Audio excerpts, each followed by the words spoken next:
Wait. Don't know why I did that. Whatever. But over there, so we gotta go to the Waking Sands now. Actually, we gotta make sure it's actually streaming first, but I'll start making my way over there. Go. And where are you at? How's it use this? There we go.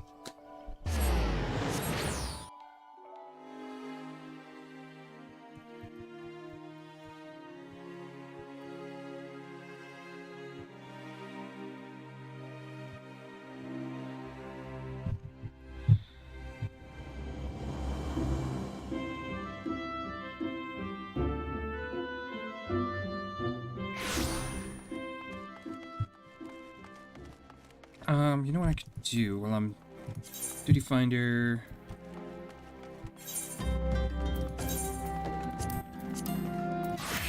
Because I haven't done this yet. Let's pop that.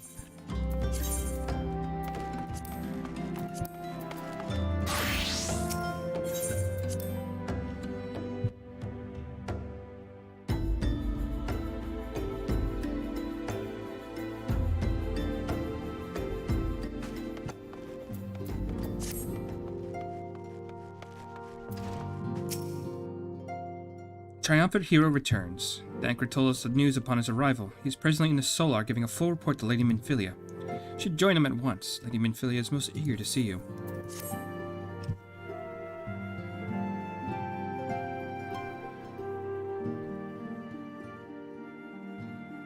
My late arrival nearly cost Lyons his life. I wasn't there when the Malja took him prisoner. I wasn't there when they served him to Ifrit. Yes. By some miracle he survived, but that does not excuse the fact that he should never had to face such dangers alone. I failed him utterly.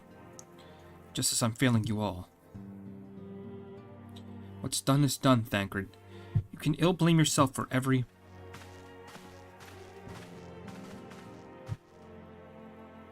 Lyons, it's good to see you again.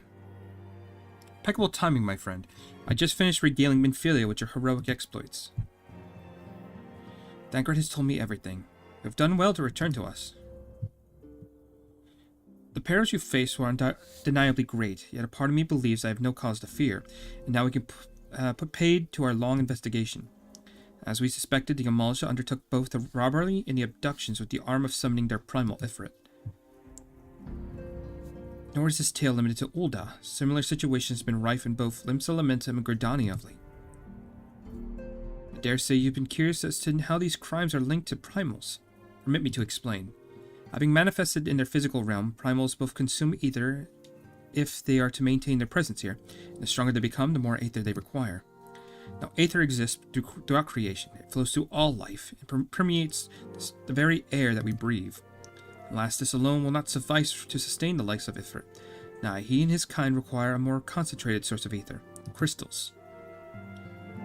It's for this reason that the incidents involving crystals can often be traced back to a primal. Which leaves us as to why of the abductions. To understand this, you must first understand how primals are born. When all is well with the world, primals pose little no physical form. Their essence is dispersed across the great river of ether. However, when the world is plunged into chaos, those who worship the primal cry out to their gods for deliverance from suffering. Their cry serves as a beacon towards which primal essence is irreversibly drawn. It's this coming together or etheric consolence that grants them physical form. Once born, a primal gains strength through its followers' worship. The more numerous and fervent they are, the more powerful their god becomes. But the primals are seldom satisfied with such reverence as their adherents freely give. So in order to gain more power, they do not scruple to create followers. They do this by tempering mortals, a process which you yourself were subjected.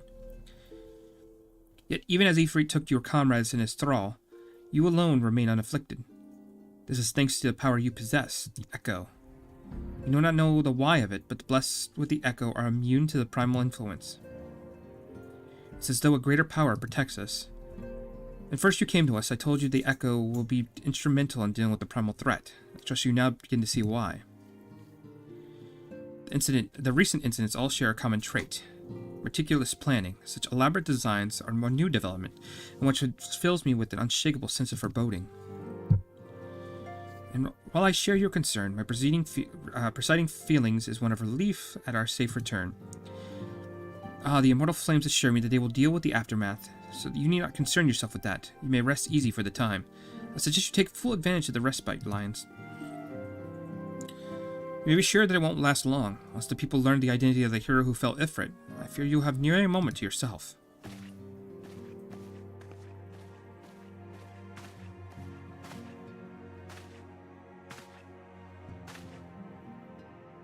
Whether she intended to or no, Minfilia neglected to tell you something. Something I think I should best you heard from one of us. It concerns the tempered abductees that we rescued. I'm sorry to report, they were all put to death. The flames of whom you were imprisoned included. Needless to say, this information must not be made known to the public. I swear to you that we would not do this if there were any other recourse, but once a man is tempered, he is tempered for life. His very existence leads strength to the primals whom we cannot choose but worship.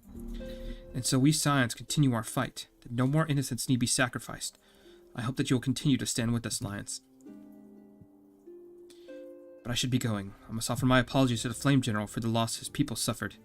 Till next time.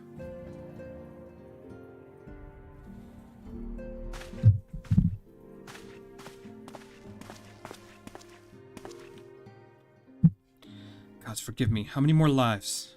Louis Swa would never have allowed this to happen. I have to do better. I have to be stronger. Poor Thancred. Poor Thancred. He never gets a moment. He's just like...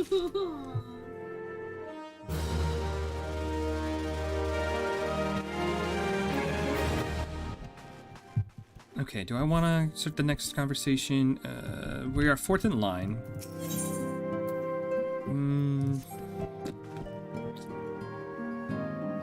Let's just wait. Let's just... We can come back.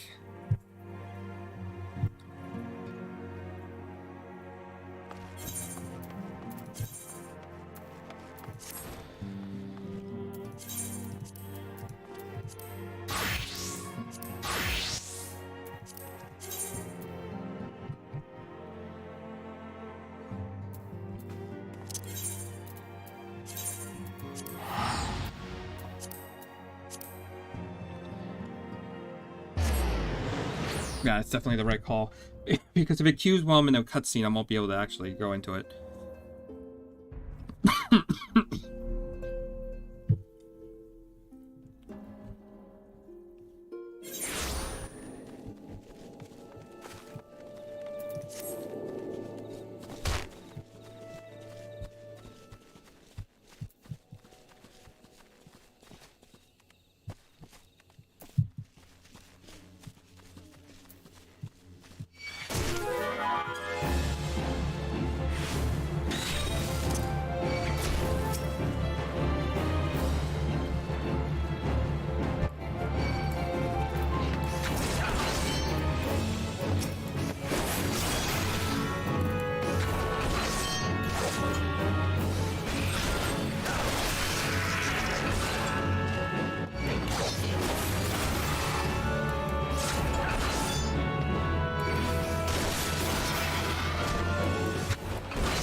The Feint lowers physical damage dealt by 10% and magical damage dealt by 5 for 10 seconds. And there's another one I'm just going to pop over there.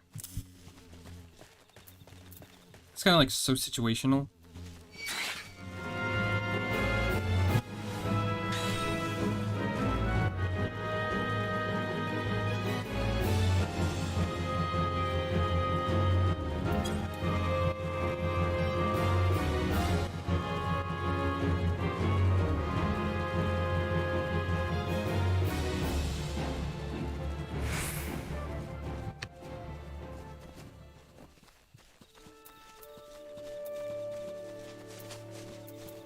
So what am I looking for? I'm looking for the Cucurins and the Antelope. I think both of those should be by the bar.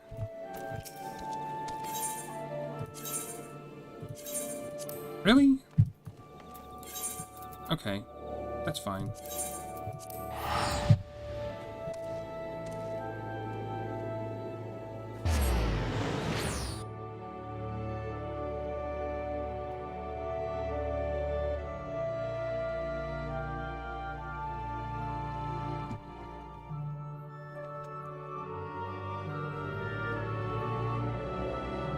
You knew what I was going to ask for. That too.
So what do we got? Probably gonna be like Sastasha. It actually gave us Halatali, okay. I can't complain, I had to knock this out anyway.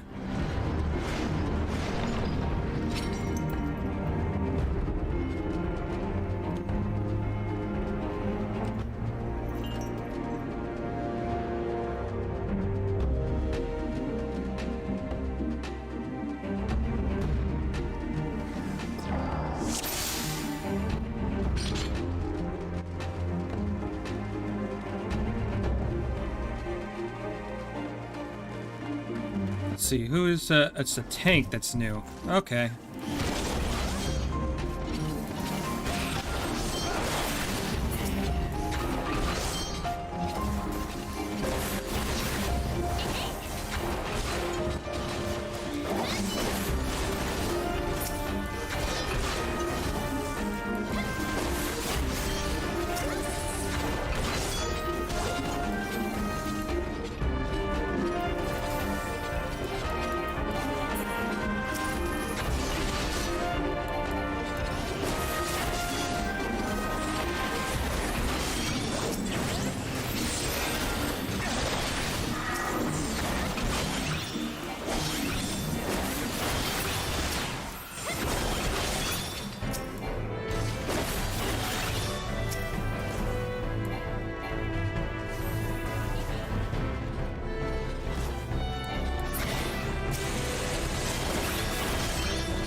And this is gonna be so fun.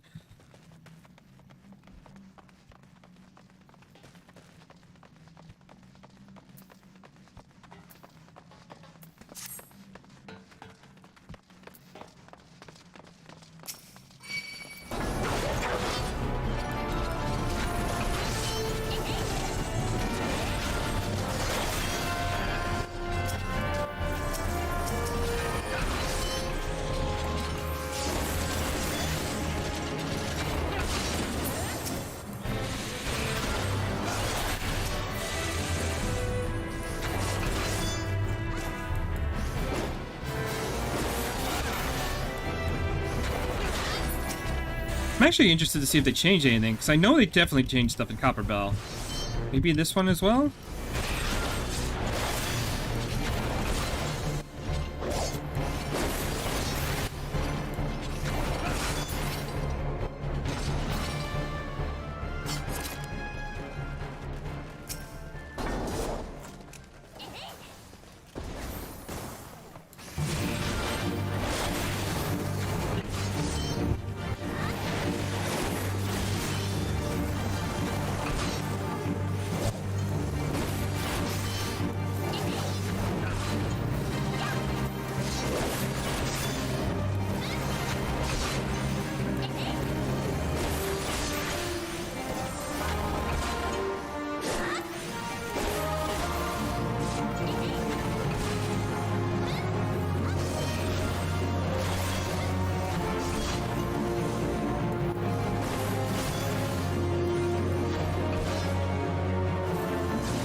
Guys, you don't gotta worry about that. Just down the boss.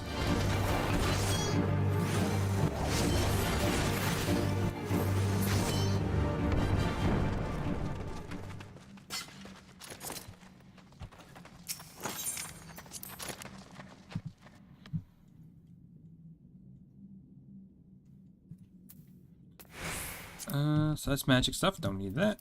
Skip.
Might as well just go ahead and equip that.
Okay, so far this has been a pretty good run.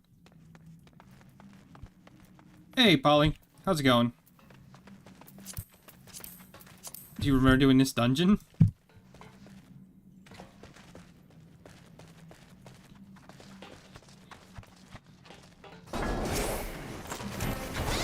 I'd imagine so. It's still pretty early on in the game. Heaven knows the game's gonna make me run this like 100 times.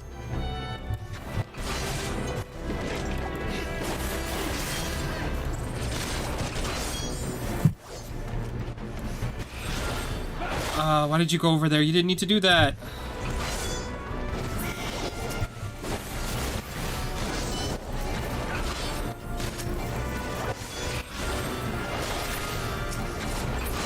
You missed it earlier. I did Ifrit. It runs so badly on PS3. Yeah, I can imagine.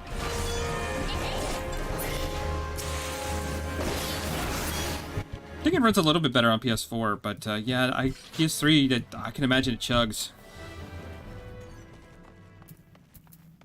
Probably have to set down a lot of the settings just to, especially with you got a lot like in the main cities where like Limsa Lamensa.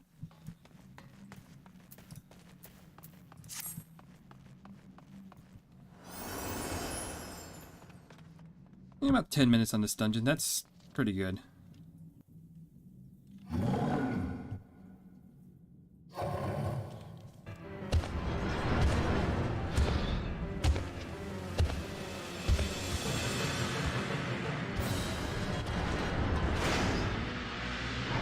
I'm telling you, man, I strongly recommend this game. I know you like your Turtle WoW and all that, but I keep coming back to this.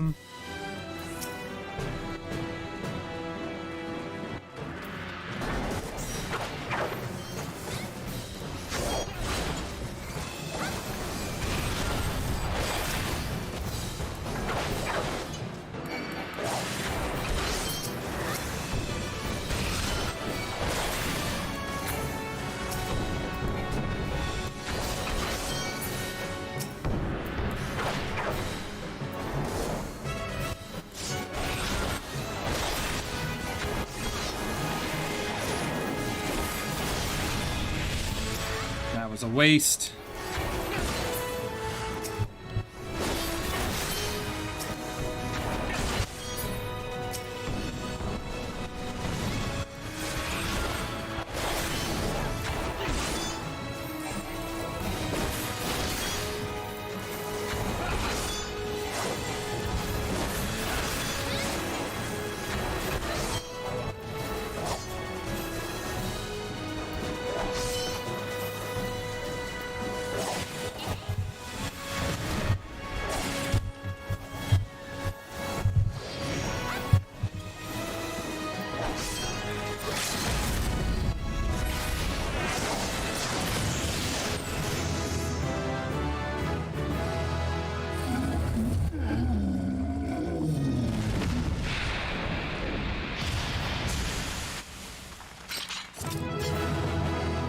After a week, they're saying why you quit playing?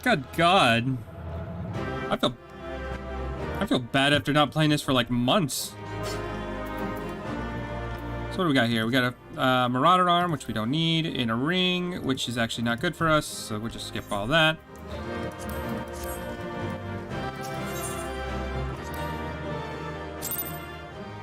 Alright, so we got our leveling done and Halatali done. That's actually not bad. We were already in the South Shroud, so I might want to knock out the hunting logs real quick. That gave us about 4 levels. That's insane.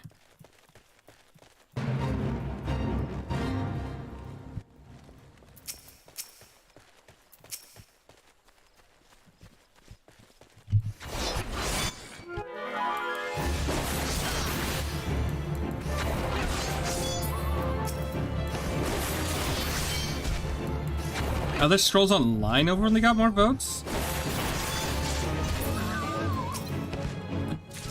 I just remember that game being hot garbage.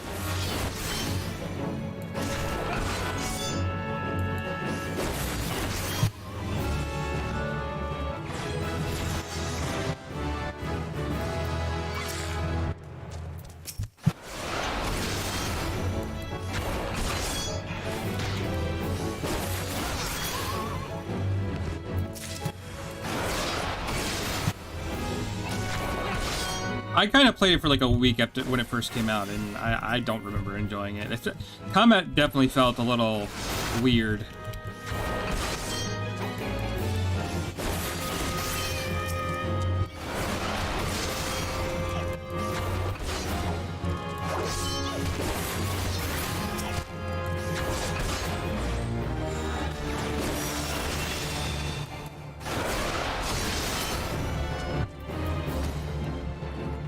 So what do we get?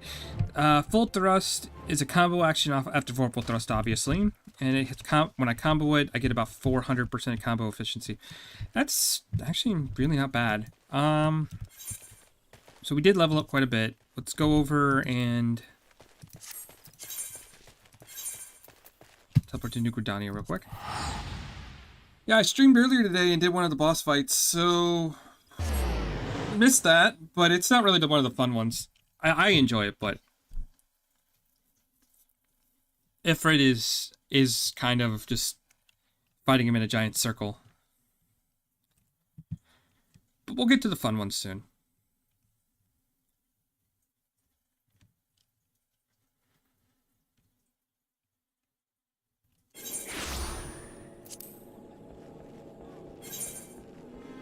It's weird because I don't think I've been going off the beaten path too much, but we've already got 2 of our classes, like, way above story. Let's go to Lancer Guild real quick. We'll knock out that class quest. What's the last bit of this game that you remember? I know it's probably been a while, but, like, I'm assuming Titan, because if you got the Blue Mage, you've done a bit. It's good to see you again, Lions, and stronger than we last spoke. Plainly, you've devoted many hours to training, which is just as well, for I have a mind to set you on your next task. The Burma Patch, you came to grasp the true meaning of courage. Have you put your courage to the proof before 3 masters of our art? In the many years since they began their training within these walls, these men led very different lives, and they share a distinction of being regarded amongst the finest Lancers of all time. And just as they once looked to their seniors for inspiration, so too shall you look to them. By availing yourself of their wisdom, you'll take another step forward to becoming a fully fledged Lancer. Your first instructor is named Mathiomi. Seek him out in Amarix's Spire in the East Shroud, where he serves as a frontier sentry. The long years at his post has honed Mathiomi's perception, so no detail escapes the man's piercing gaze. Present yourself before him for inspection, Lions, and do as he bids you. Okay, so back to East Shroud we go. Okay, I said let's go there. Most memorable thing I remember was the raid that resembled Final Fantasy VII. No idea what it's called, but I think it's the very first raid.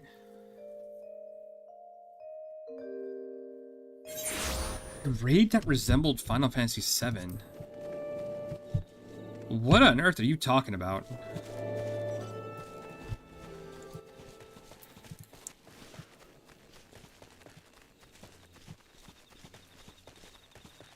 The only thing I can think of is like one of the Cassiums, where you have like a big group of like 8 people,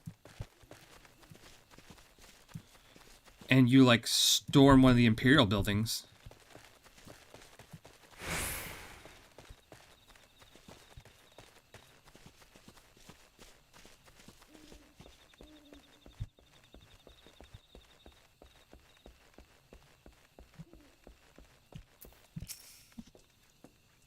You must be the young Lancer I'm told to expect. Greetings and well met.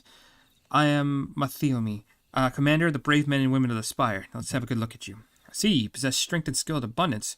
This there is no doubt. But you still want for experience. No doubt you have seen much and more. Perhaps you believe there is not left for you to unnerve you. Yet the world is wide, and only gods can claim to know all. Must be assured that the legendary Lancers of old falters at times. No Lancer, nor any man, can foresee all possibilities. But he can steel himself for the unexpected. I'd have you do just that. Take this bottle of fresh-spoken blood and sprinkle it at the foot of the great tree to the north. Do so will lure out creatures of the night, which you are to vanquish. I remember getting lost and falling behind because I didn't know what I was doing. That sounds exactly like... Okay, I know what you're talking about because that one is a bit chaotic. has a lot of unskippable cutscenes, and you probably have, it's like a... Fuck. Yeah, I think you got towards the end of AR. You got close to almost the end of the main story.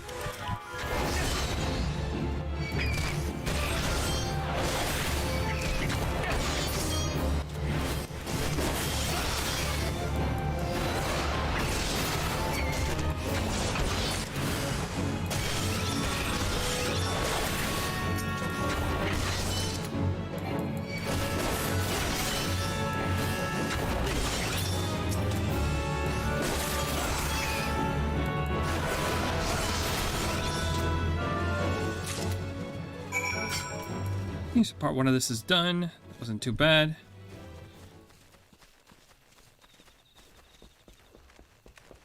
Believe he'll send me next to Bhaskaran.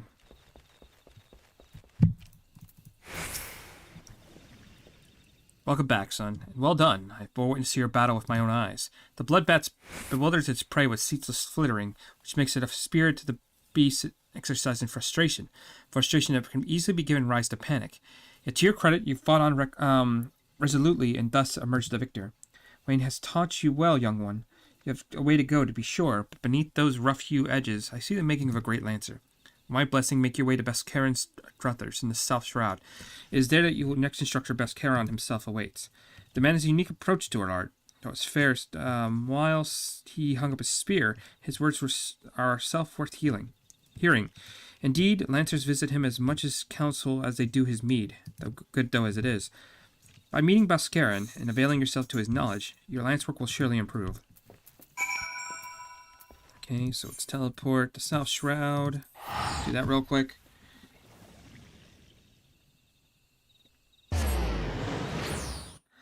I mean, you could always create a new account, and then that'll get you, there's a lot of stuff you won't be able to do. But I don't even think we would be able to party on the free mode, but I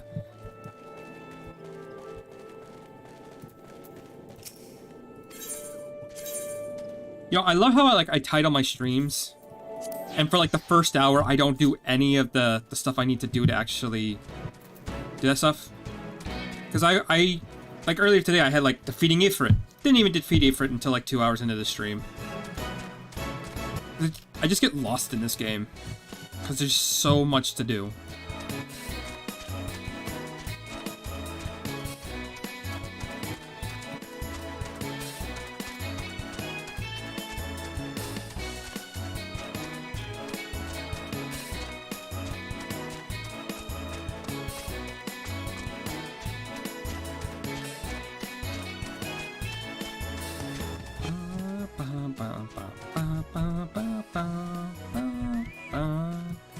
Okay, so we talk to this guy now. What if it's Wayne's protege? I thought it was about time you arrived. I'm Bhaskaran. Here's my place, in case you're wondering why old Wayne sent you. I should have mentioned I've not always been in the food and drink business. Before I opened Druthers, I manned the outpost not far from here. And between keeping throats wet and bellies full, I ain't got a great deal of time to chat just now, but if you don't mind, I'll get on with educating you. Now take this nice bottle of full flower mead. Don't open it.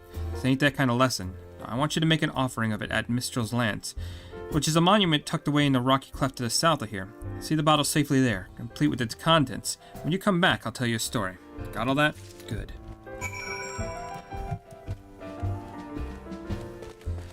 If you can get a consistent audience to watch it, probably play more. Yeah, I mean, I don't know, you do you. I mean, this is just more my cup of tea. And, but if you like Turtle Wow more, play Turtle Wow.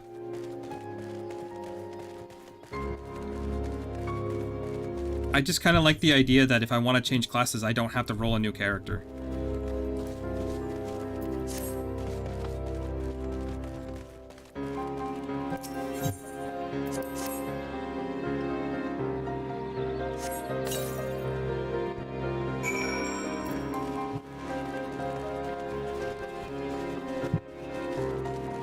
And there are people who like will watch Final Fantasy XIV content, especially if you're like new to it.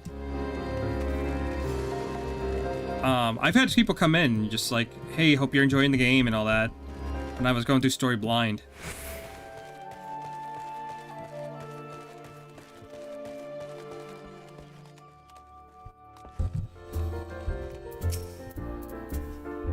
So you offered up the meat as I told you, while drinking a drop. Very well, you have a tale of me as promised.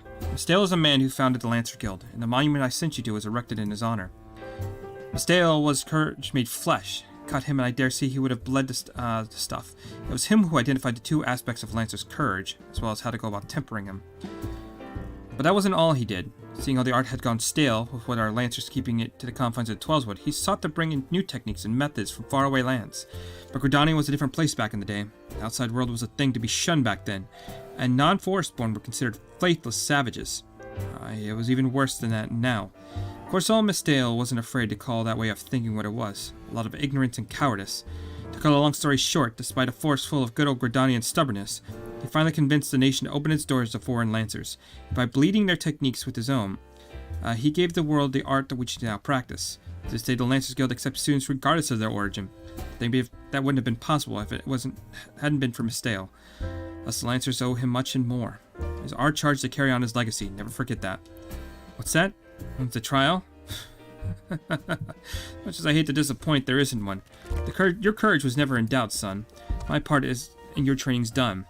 The time you visited your third and final instructor, a fellow named Vox Cleart. You'll find him willing away his time at the Bobbing Cork. Like as not. Oh, that's the name of the inn in Fulgord Float, in case you didn't know. Up to North Shroud it is. He's an old rival of mine. Me and him used to go at it till neither man could lift a spear off the ground. I warn you, he's a right stubborn bugger back then, and the years haven't done him much to improve his humors. So, good luck with impressing him.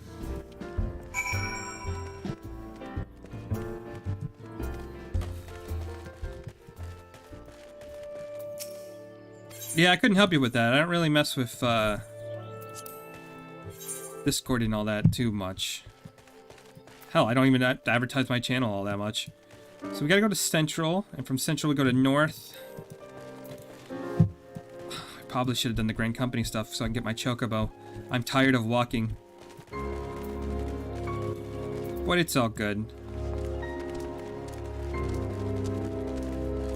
We should get it tonight.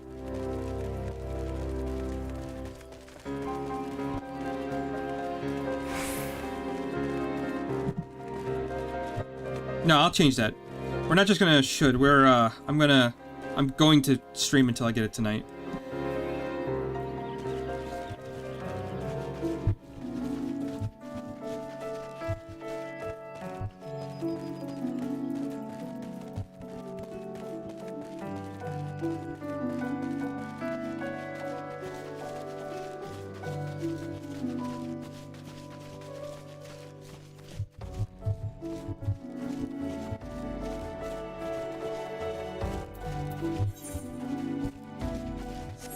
Yeah, I mean, why not? Twitch seems to be crashing and burning every day, so I doubt that channel's going to survive long, and, you know, why not do both? It's not like I'm partnered on either one.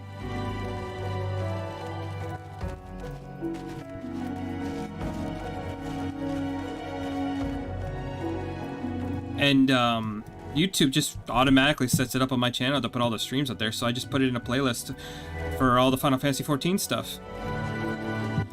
So it actually works out really well, except for when my OBS decides it wants to record about a minute of me not streaming. That was super fun. I had to delete that. Not like I said anything embarrassing, but still.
Yeah, so what we should be good if we take this path to the north side. Yeah, this is my own fault. I should have grabbed the 8th right when I had the chance. But it's fine. I don't know why I didn't grab it earlier.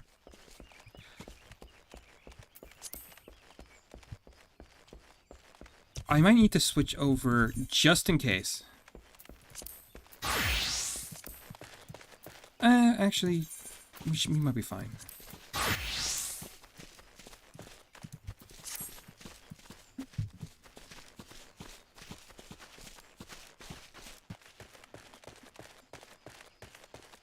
Yeah, every time you go on Twitch, you regret it. I don't regret it. It's just I don't see much growth over there. So, I mean, which is always going to be weird because since I do JRPGs a lot, like, there's not going to be too much excitement over those, which is fine. But I just know I'm going to say the wrong thing one day, and it's just going to get clapped.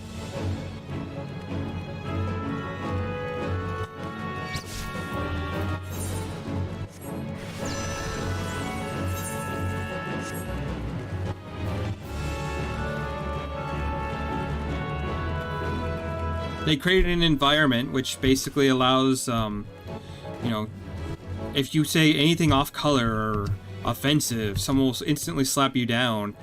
And it's only encouraged the worst people to be able to grow an audience over there. So, yeah, I don't suspect I'll have a channel over there long.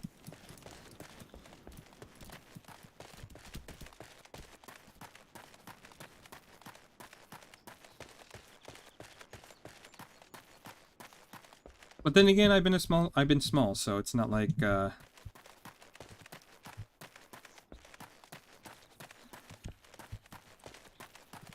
been able to avoid trouble by not being on anybody's radar.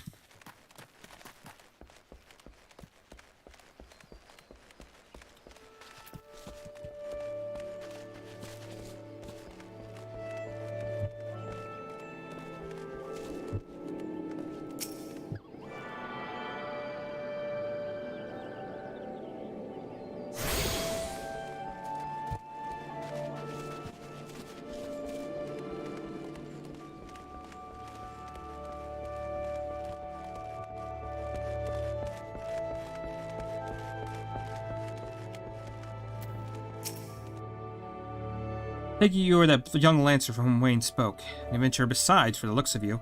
I was an adventurer myself once. It was long before I became a lancer for hire. But enough idle chat. You come to learn from me, and learn from me you shall. Be warned, though.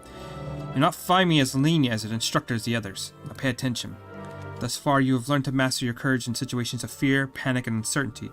With me, you'll have to do so in the face of change. The enemy is a living thing, and living things are apt to change. Whatever the nature of that change, a lancer must be able to think and adapt. And to think and adapt during battle requires courage.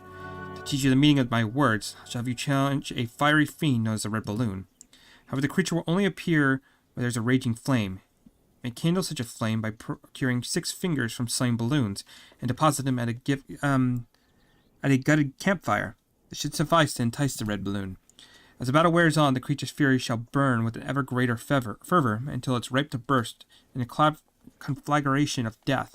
That courage lends strength to your lance and extinguishes this fiery foe. Alright, easy enough. So we gotta kill some bombs, get their fingers, put it in a fire, and get a bigger bomb to fight us.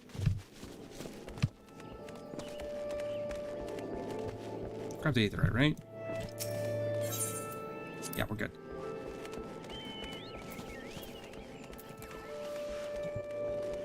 It's almost already been an hour? This is what I mean. I feel like I easily get lost just in doing random shit.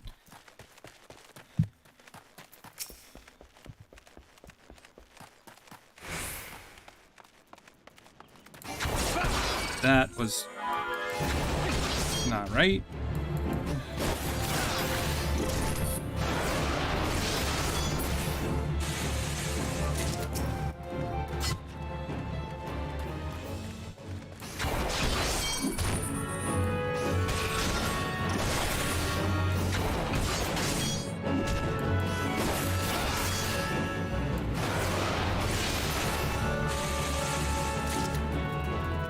I could fight you, but might as well. You're here.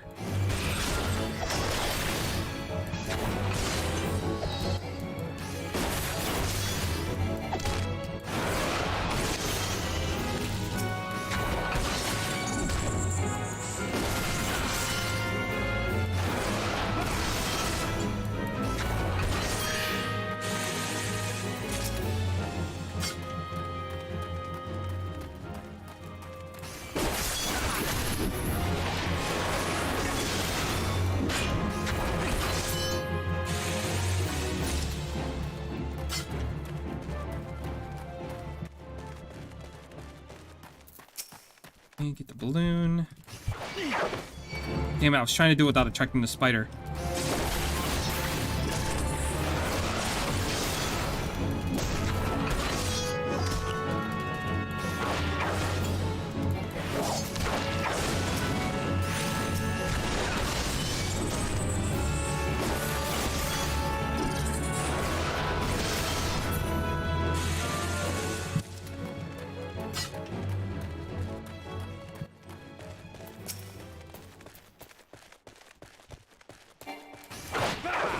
I don't know. It's been...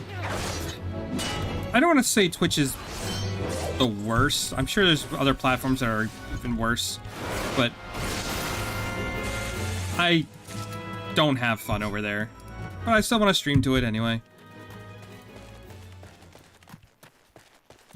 Okay, so now we gotta go to a campfire. It's good. It's not the one in the middle of the Kikurins.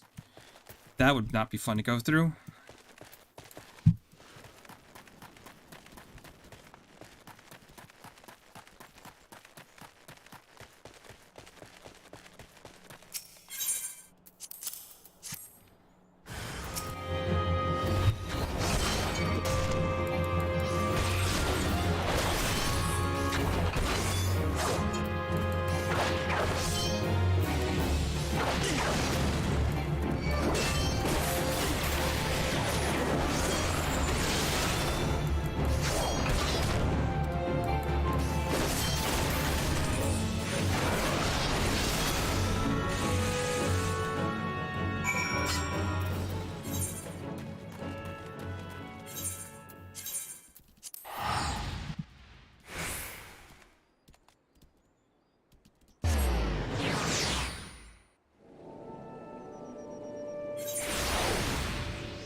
You vanquished the red balloon. No less than I would have expected from one of Wayne's. Your enemy altered its nature throughout the encounter, thereby causing the terms of battle to shift repeatedly. Yet ever did you press onward, your courage holding firm in the midst of constant change. So it was that you emerged triumphant. I am not known to being liberal with my praise, but you have done well. Yours is genuine courage. Mind you, it does not give you license to partake your training. We're still but a fledgling among us, after all. I have finished with you. You may report to Wayne, and when you do, tell him the young upstart that I demand to he show his face from here time to time. That is all. Okay, now go back to the city.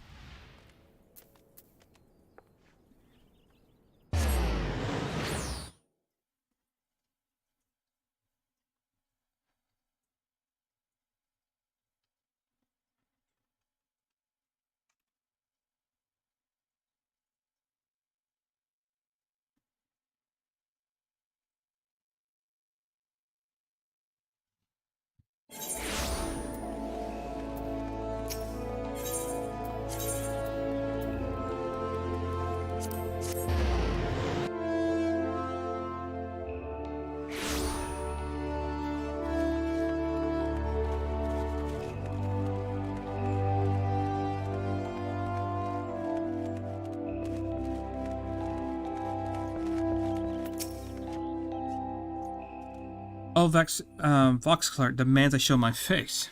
I can only assume the buxom brunette at the flute isn't lavishing him with the attention he craves. Very well, I'll see what I can do. For you lions, well done. I never doubted you should meet with the approval of all 3 men, yet I am no less proud of you for having done so.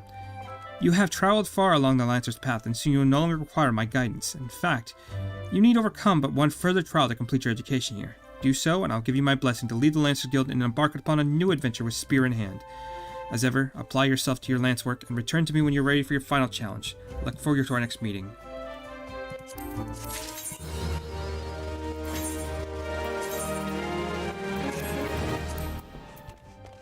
Oh, that was dumb, because I think I already had that.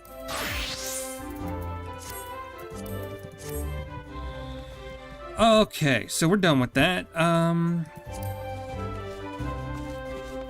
So we need to go to the hero in the making, which is back in over here, which we are going to use one of our fast travel Vesper Bay things. Get that going. That should introduce us to Grand Companies, which will get us our Chocobo. Actually, no, I think we gotta do the Remembrance Ceremony.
Till not so long ago, you were one of many adventurers seeking to make their way in Eorzea.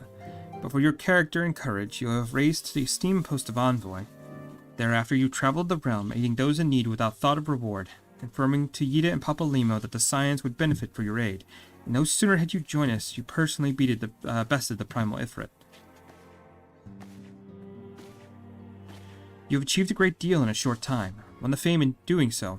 The last fame does not come without a price, as you will soon discover.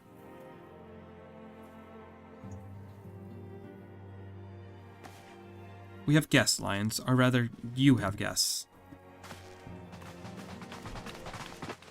Beg pardons.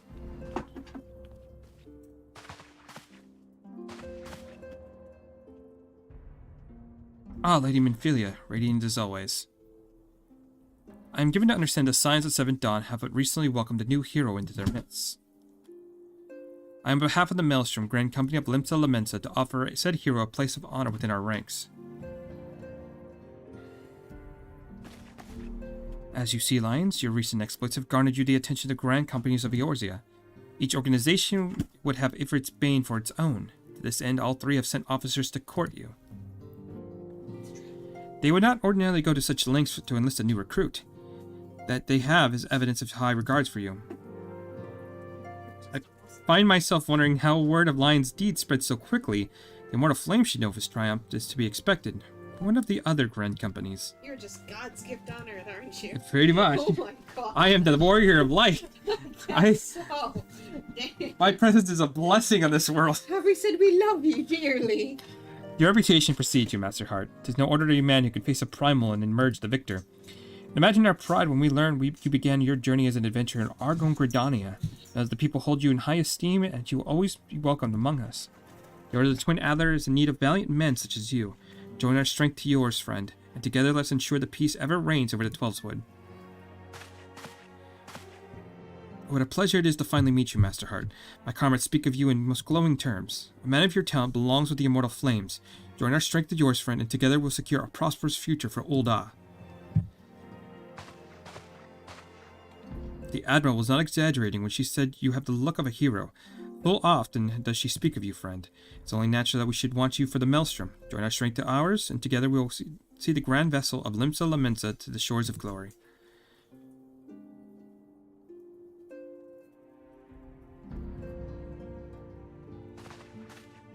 Lady Minfilia. Very well. Though I am quite sure you need no reminding, perhaps a brief summary of the situation will help clarify your thoughts on this matter. As you know, the Grand Companies are an all-encompassing organizations empowered to call upon the material, economic, and technological resources of the respective city-states in times of strife. There are presently 3 such organizations in Eorzea: the Maelstrom of Limsa Lamensa, the Order of the Twin Adder in Gridania, and the Immortal Flames of Ul'dah. Serving a Grand Company means serving the nation to which it belongs. You'll be charged with its defense and tasked with advancing its cause. In return to your faithful service, you will be furnished with various rewards, some of which may prove useful to you in other endeavors. If you are agonizing over which Grand Company best deserves your loyalty, be at ease. The commitment you make this day need not be permanent. Should you wish to shift your allegiance at a later date, you are entitled to do so. And yet, I can see that it is no small choice you face. A thought occurs to me. You will, of course, recall that the 3 city-states are planning to hold remembrance services. Well, as part of the proceedings, I am given to understand that the leader of each Grand Company will deliver an address. Hearing these addresses ought to help you make an informed decision. What say you, my dear officers? A fine suggestion. You are as wise as you are beautiful, my lady. Very well, let Lyons hear what our leaders speak, and then return here with his decision. We eagerly await your answer.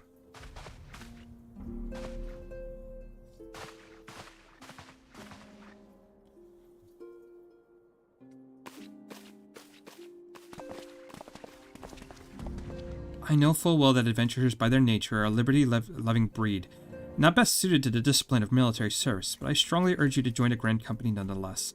While the promise of reward is enticing in itself, it is not the only benefit. You are possessed of great power, Lion, and with it you are capable of doing untold good. Know that the great power is wont to attract attention, and not all of it friendly. There are those who wish you ill, and you must need be on the lookout for them. Yet however vigilant you are but one man. In the midst of a Grand Company, however, you will be one man amongst many, a friend amongst friends. Your achievements will be shared, and so will the danger. I can think of no better arrangement. Of course, joining one organization means not leaving another. I hope that we can continue to rely upon your aid. The 12s know we will have need of it in days ahead. The Grand Companies seek to protect their nations. We Scions, on the other hand, seek to preserve the future of Eorzea as a whole. Similar, and yet not quite the same.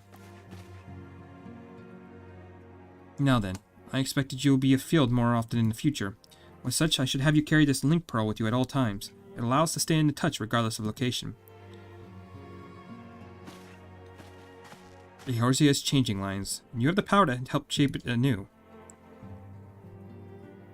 None will say what the morrow will bring. So long as we believe in ourselves, there is naught we cannot achieve. Now it is time you make ready for your journey. Before you depart, be sure to speak with Totaro. She will appraise you as to where and when the remembrance services are due to take place. Right, so I have to go to each city-state, listen to a little bit of a speech, make my decision, and that should allow us to get a Chocobo. Certainly been long enough. No longer have to travel on foot.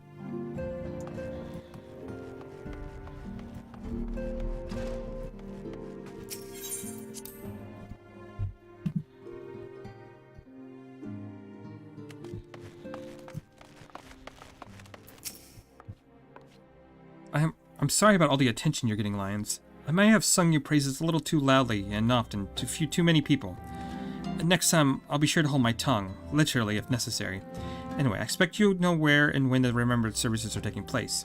If all goes to plan, Gridania's Grand Company, the Order of Twin Adder, will hold the first of 3 services. Elder Sincere Conisena will deliver her address at the Minkito's Amphitheater. I should probably mention at this point that due to the organizational challenges involved in assembling all the involved parties, it's possible that the order of the services might change. Still, there's not much we can do about it, so make sure Gridania is your first port of call. Next, you'll need to go to Ul'dah, where the Flame General Rabban Arduin will be addressing the masses at the Royal Promenade. Oh, it's rumored there's going to be a special guest. How exciting. Last but not least, you'll make your way to the stateroom in Limsa Lamensa, where Maelstrom Chief Admiral keyboard smash. We'll be giving her an address.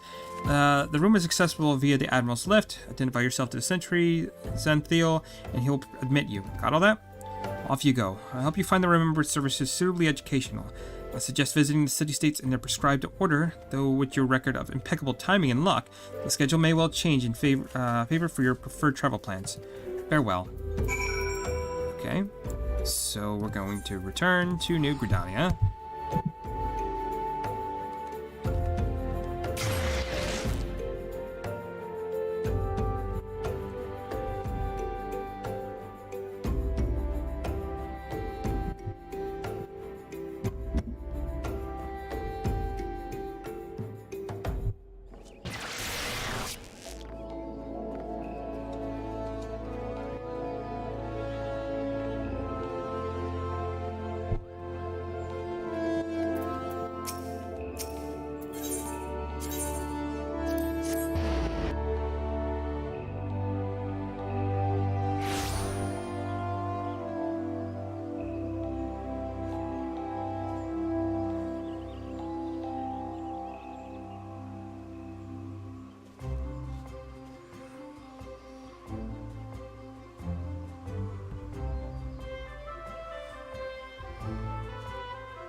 I lost my son to the calamity. The 3 Seed Seers are all together. Some say you couldn't take a step without stumbling over a body.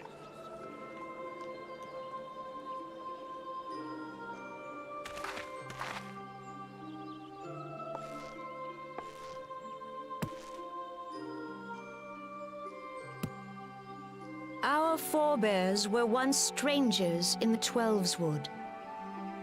Fearful of the Green Wrath, they hid themselves in the dark recesses of the earth. Yet they dreamed of basking in the dappled sunlight of the forest. Through great effort, they proved their worth to the elementals, and were granted a place beneath the boughs. So it was that Gridania was born, some 5 centuries ago. Working hand in hand, the Hyur and the Elysian settlers sowed the seeds of our civilization, and soon they were joined by folk of all races. So nourished by the waters of unity, and blessed by the light of the matron, Gridania flourished into the great nation it is today. Do you see the Gridanian standard? There, hanging behind the Elder Seed Seer. The entwined serpents represent the unity between Hyur and Elysian. An elegant symbol, do you not agree? In accordance with the will of the elementals, we have embraced a life of peace. Alas, our neighbors have not always sought the same for themselves, nor for us. Though we Gridanians have no love for war, we have still less for those who would threaten our way of life. Ever have we fought to protect the sanctity of the Twelveswood. When the Garlean Empire brought its war of conquest to Eorzea, we rallied under the noble standard of the Twin Adder that we might push back the encroaching darkness. And it was we who prepared the ground for the reformation of the Eorzean Alliance, that all the peoples of this realm might stand united against the common threat.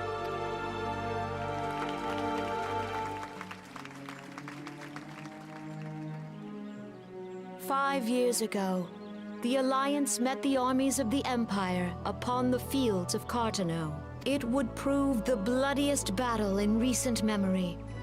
Countless Gridanian lives were lost. As Supreme Commander of the Order of the Twin Adder, ever shall I bear the weight of our people's sacrifice.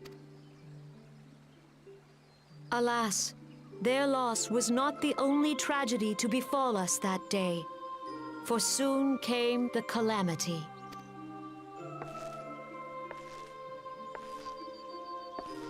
The scars borne by our forest are a constant reminder of its violence. Our lives have been irrevocably changed, each waking hour a struggle to survive. Driven to desperation, some among us have strayed from the path of righteousness, resorting to banditry, poaching, and other unconscionable deeds. To compound our woes, the Ixal have returned in force, emboldened by our suffering. They test our defenses nigh without cease, and prey upon the vulnerable. So beleaguered from within and without, it is of little wonder that our unity now falters. Dark times are upon us. Time was a man could walk pox the on that high bloody roads without Ixal. fear. On this day, 5 years ago, countless Eorzeans laid down their lives that we might behold another dawn. Oh shit, I kind of skipped that. That was an accident. And how do you propose to honor the memory of those you cannot remember, pray tell?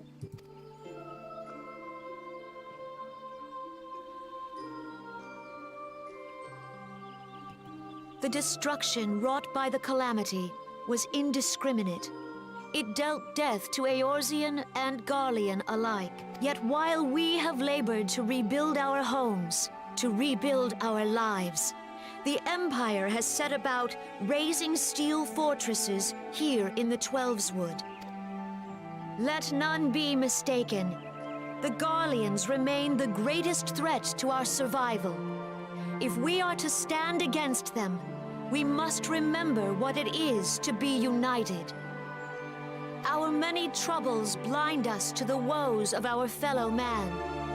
Thence is harmony lost. Yet harmony is the founding principle of Gridania. We are gathered here to honor the fallen.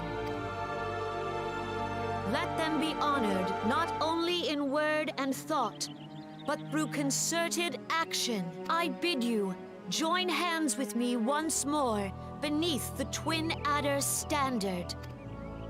And together, let us heal the forest's wounds, that our progeny might live in harmony beneath these ancient boughs. For serenity, purity, we must think of the children. Woods will be done. It's up to us to protect the All forest. the elementals!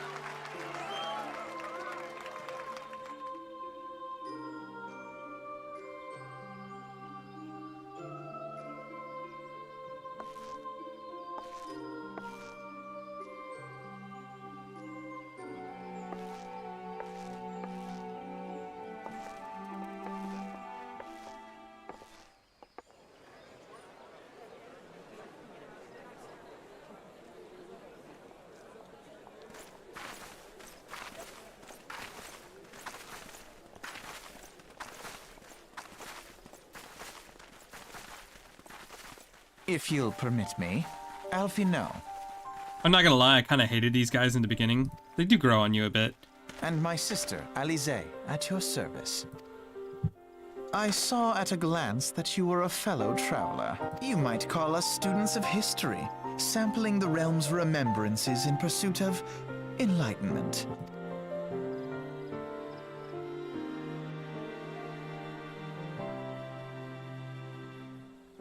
Gridanians are unfortunate enough to have to contend with two beast tribes. The Ixal are unquestionably the most troublesome, being a naturally warlike disposition, and want to summon their bloodthirsty primal Garuda. The Sylphs, by contrast, are peaceful in nature, being mischievous rather than malevolent, and have long been on friendly terms with Gridanians, until recently at least. Alas, they have grown aloof, a change observed at roughly the times they summoned the primal Ramul. The Gridanians have no love for war, and they consider open conflict the last resort. Though they clash with the Ixal ever more regularly, You may be rest assured to do so in self-defense. So the sylphs, they're yet bound by peace treaty, though one wonders how long it will be before it is broken. The 12s were grievously attacked during the calamity, leaving Gridania vulnerable to attack. The people are hopeful that restoring the wood, and thereby the power of the elementals, put an end to the woes. Yet how long will that take? Centuries, I'd wager. Meanwhile, the Ixal will continue their incursions, spurred on by Garuda and her insatiable appetite for destruction. Whether the Gridanians like it or not, sooner or later it will come to all-out war, and when it does, the Order of the Twin Adler will need all the help it can muster. How valuable might the aid of a capable adventurer prove to them? Well, perhaps we'll find out, if Elder Seedseer's word fell on fertile ground.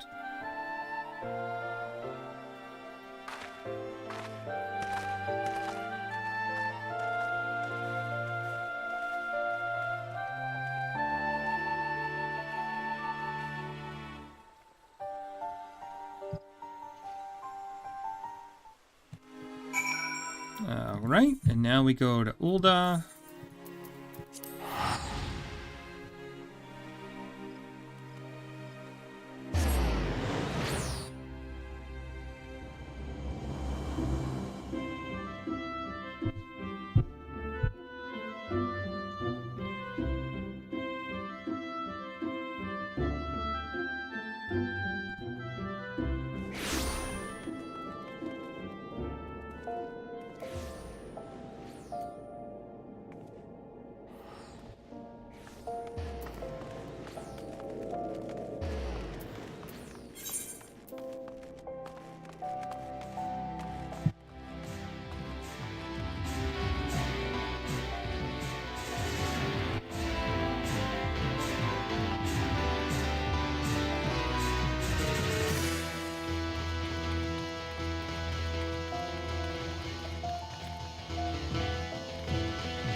I'm not sure what that's about, but whatever.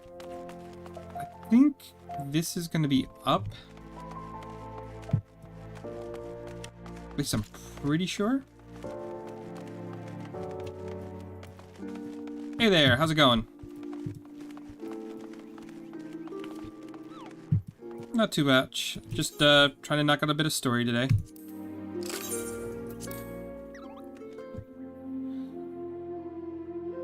Fortunately, caught me at the kind of not the most exciting part, since I have to go to each city-state and listen to a speech.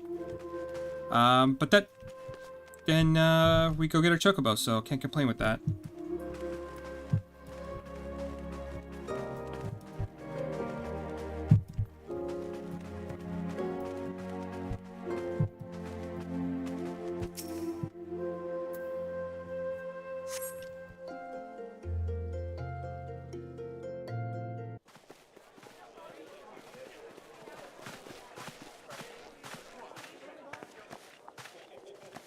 Behold, 'tis the Sultana Nanima herself! And Roban as well!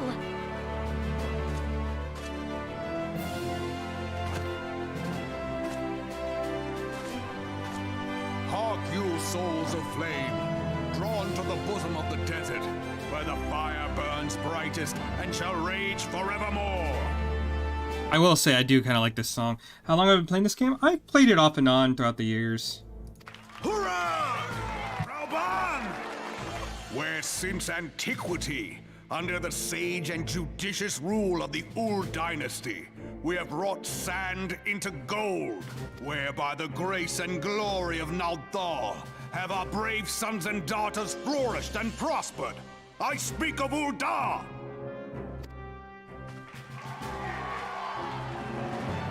There, at the Flame General's back flies the Grand Company's standard. Note the sigil. The golden scales of order balance the jewel of prosperity with the flame of might. Great and many are the gifts our nation has given the realm. In Eorzea's darkest hour, on the killing fields of Cartano, none spent more in blood and gold than we. Thus was the 7th Imperial Legion laid low. So that's how it happened. How soon history forgets. Yet many left our gates, never to return. Let us pray for our absent brothers and sisters, that they might know happiness in the great beyond, as Thal's honored guests. If the fates were fair, the price we paid that day would have bought us victory. Alas, they are not. And now, but 5 years into this 7th Umbral era, the spirit of sacrifice which granted us our strength is all but dead. I've gotten to... I've gotten to the end of the story whenever I got to it the last couple times.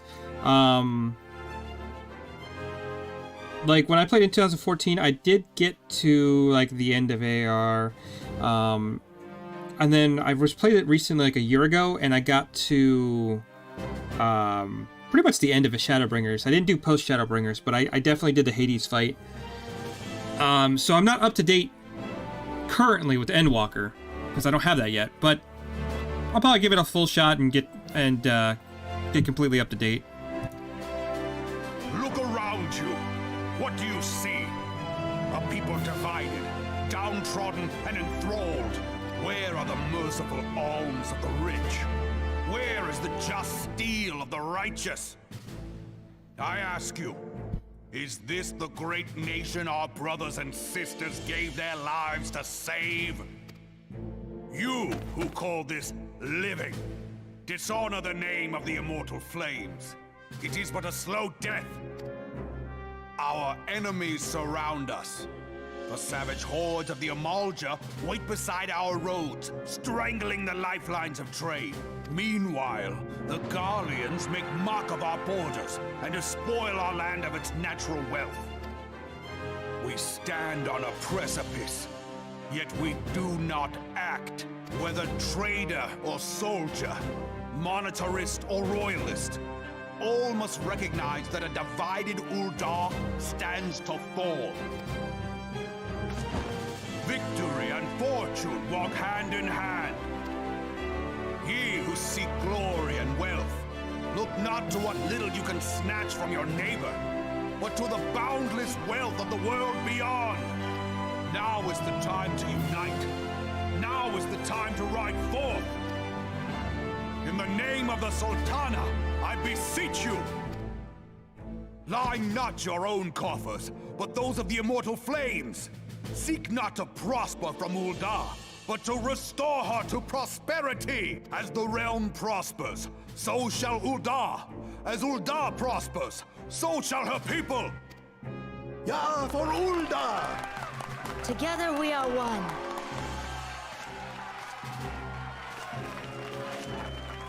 Your Grace. Rauban?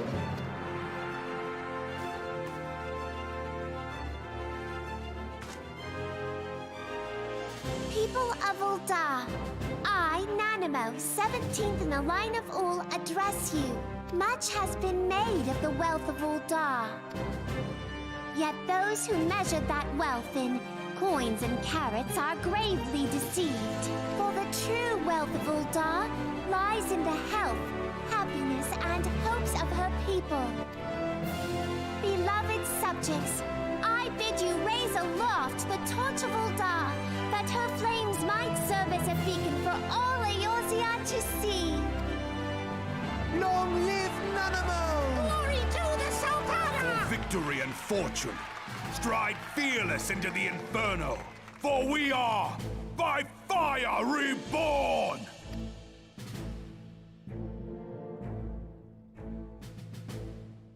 Yeah, I usually just go for my whatever city-state I started in. So, like, I started with Archer, so Seeing you again.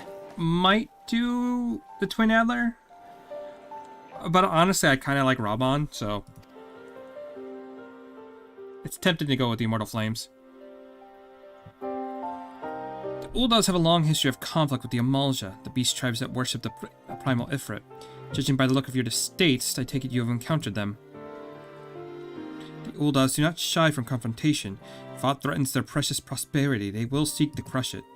So they have dealt with Ifrit thus far, smothering his flames each time he is stoked to life. Yet he is but one of several problems. Though they have been quiet these past 5 years, the Garleans have not gone away. Meanwhile, refugees continue to arrive in droves, and Ul'dah has no clear policy on how to deal with them. After all, not even the Sultanate's coffers are bottomless. Even assuming they had the coin, resources will ever be finite. Which brings me back to the subject of Ifrit. It's been observed that the Amalj are summoning him with ever-increasing frequency.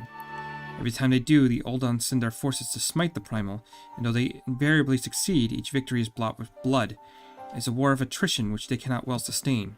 Small wonder that the Immortal Flames are eager to recruit more members. At such a desperate hour, an adventure of your experience would be the most welcome addition to their ranks.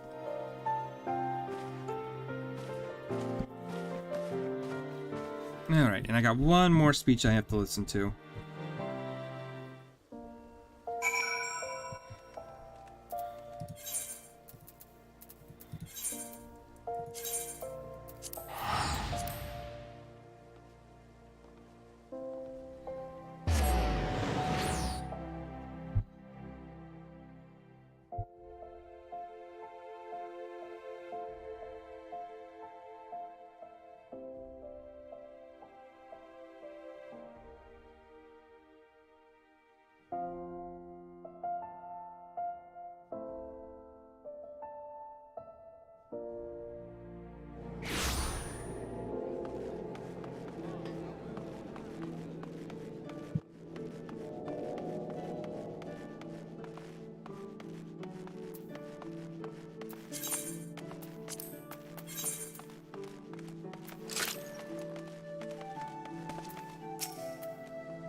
Here to attend a remembrance service. Be quick, the Admiral is due to give her address at any moment.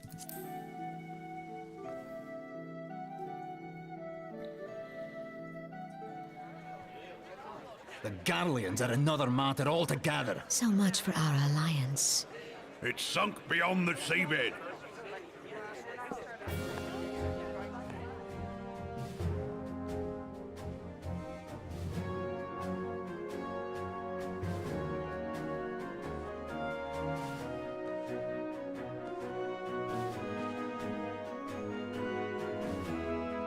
Brothers and sisters of the sea, hearken unto me.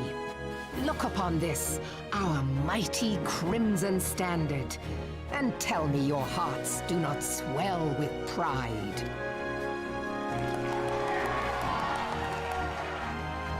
"700 summers have come and gone since our forefathers first ran aground in this fertile bay. In that time, guided by the Mother of Oceans, Limsa Lominsa has grown from humble fishing village to uncontested ruler of the 5 seas and beyond.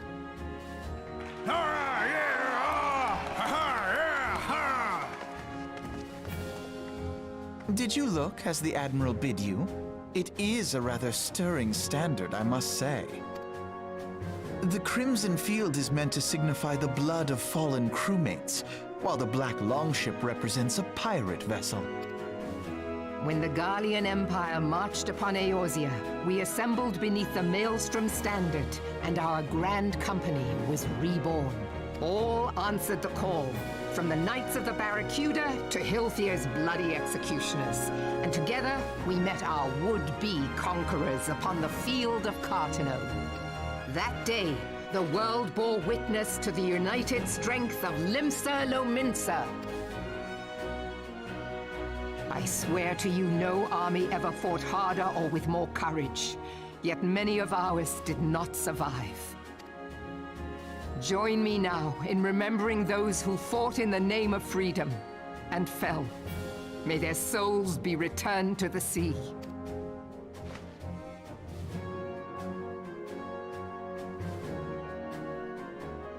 Freedom. Yes, they have always been rather fond of their freedom, much as the beast tribes have. Small wonder. Beneath the surface, one would struggle to tell them apart. It has been 5 long years since the calamity struck. 5 long years of tireless rebuilding. Yet still the wounds of the calamity fester and weep. But when I stand atop the mizzenmast and God damn it, I gotta stop doing that. those who would see this ship of ours sink beneath the waves of the restless Rotano, The Sahagin creep ashore seeking blood for their accursed god. Those fishback The Sahagin bastards. have risen? While the mines of Ogomoro spew forth kobolds who push ever south, despoiling our lands as they go. These savage beast tribes will be the first waves to crash against our creaking hull. And behind them swells the grim tide of the Garlean Empire. Even now, the Curs fly their flags within our borders. Doubt not, but that they will be upon us ere long. We are well nigh surrounded. Yet there are those among us who would rather turn their swords against their crewmates than our cannons against our foes. How can we hope to repel our many enemies when mutiny breeds below deck?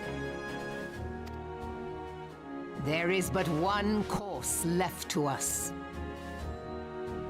One bearing that will bring us victory over the beast hordes and the Empire both, and see this ship safe to port. We must mend the rift the Calamity has reopened twixt pirate and maelstrom, and stand fast with our adventurer brothers against the coming tempest. Mark ye well, a crew without unity is no crew at all. 'Tis but a mass of drowned men. To me, then, brothers and sisters of the sea, gather beneath the undying crimson standard, and pledge me your strength, your skill, your wisdom. And with the guidance of the navigator, this great vessel of ours shall ride the waves till sea swallows all. Long live the Admiral! Gather the lads! Oh, where's me cutlass? I'll follow ye to the seven hells, Admiral!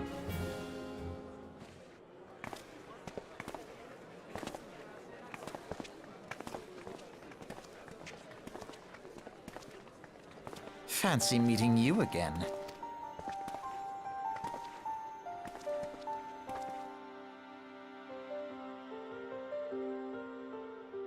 As the Admiral mentioned her address, Limsa Lamenta is plagued by two beast tribes. The first are the fish-like Shahagin, worshippers of the primal Leviathan. The second are the kobolds, who dwell beneath the earth and take the primal Titan for their god.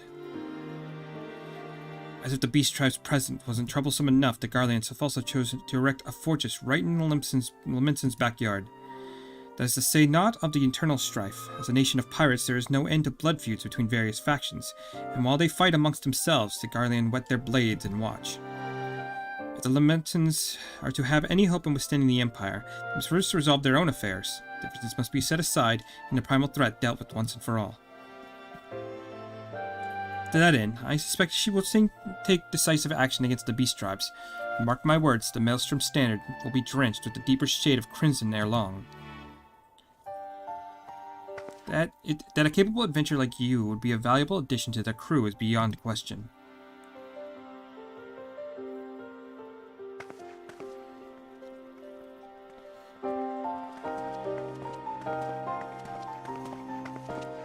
Okay, bye Alphanone, bye Alize.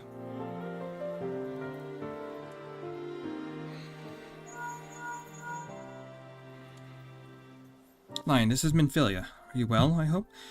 Would I be correct in thinking the final remembered servants has been now concluded? A moment ago, you say. What a coincidence. Jesting aside, I trust you remember our guests from the Grand Companies? Well, delighted though we are to have them here at the Waking Sands, it would not do to keep them in suspense any longer than necessary. In short, hurry back.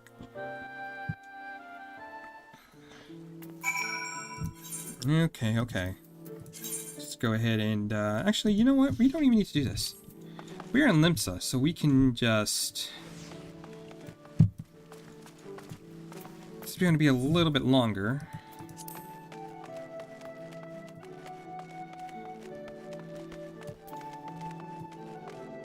What are you? I don't know.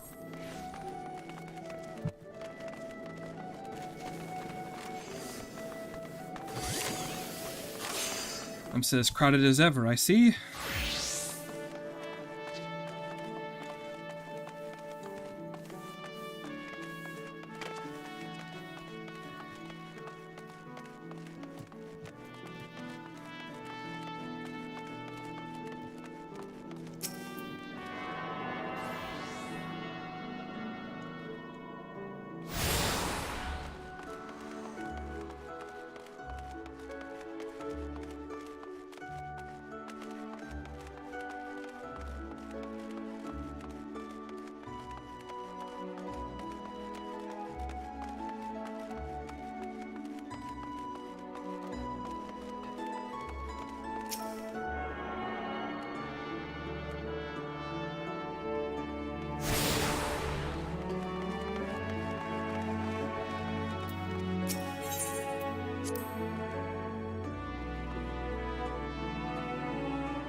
Welcome back, Lions. Were the Grand Company leader's words as illuminating as you had hoped?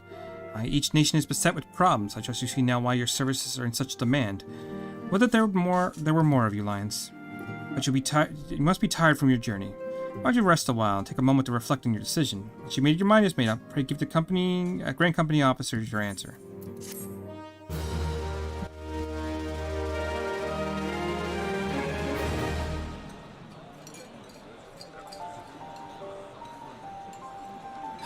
The gods only know what grand company our adventurer friend will keep. The wheels of change are in motion regardless. Brother, are you certain this course is best? Whatever do you mean, dear sister? The so-called remembrance ceremonies were little more than standard waving rallies. As though the Calamity and Seventh Umbral era warranted scarcely a mention. Well, of course they were standard waving rallies. Since you are so observant, mayhap you noticed what mention was made of the Warriors of Light? None. I suppose they must have forgotten the heroes who spared Eorzea a fate worse than the Calamity? No, dear Alize, they haven't forgotten these details. They have elected to omit them. Deep are the wounds the Calamity inflicted upon Eorzea. So deep, in fact, that the realm still bleeds. Needless to say, the beast tribes and their primals do little to alleviate the pain. So, the task of salving Eorzea's wounds falls to the scions of the Seventh Dawn, with a little help from our friends, the Grand Companies. Remembrance will yield no remedy. If our world is to heal, we must put the horrors of the Calamity behind us. Our grandfather would never entrust the fate of the realm to despots who rewrite history to their convenience.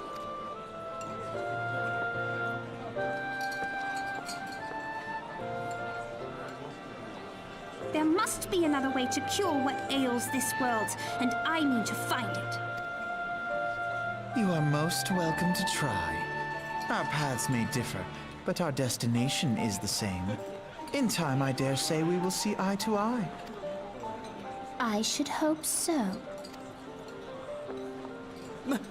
My lady! We are to escort you. Hope does not come into it. We share the burden of this fate, dear sister, and will prevail together or not at all. The salve will serve not only to close up our present wounds, but prevent old ones from opening anew.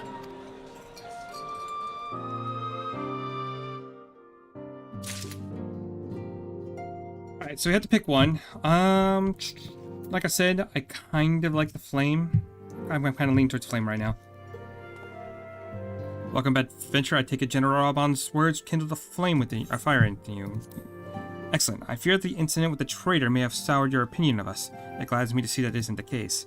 Before we can count on you as one of our own, we must you must be formally inducted into our ranks.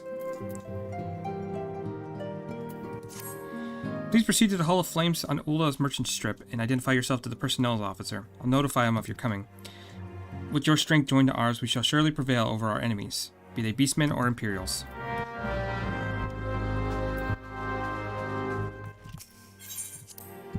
Okay.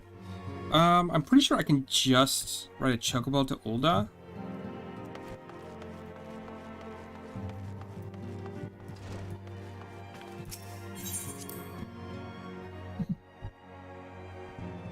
If not, I'll just teleport. No sense walking all the way to Horizon.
So who am I talking to in here?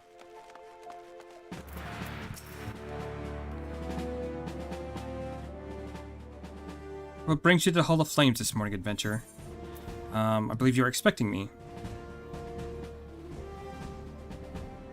As I thought as much. You're just a man, you are just as our man at the Waking Stands described. It is an honor to meet you, sir. Now, in order to formalize your... Sir.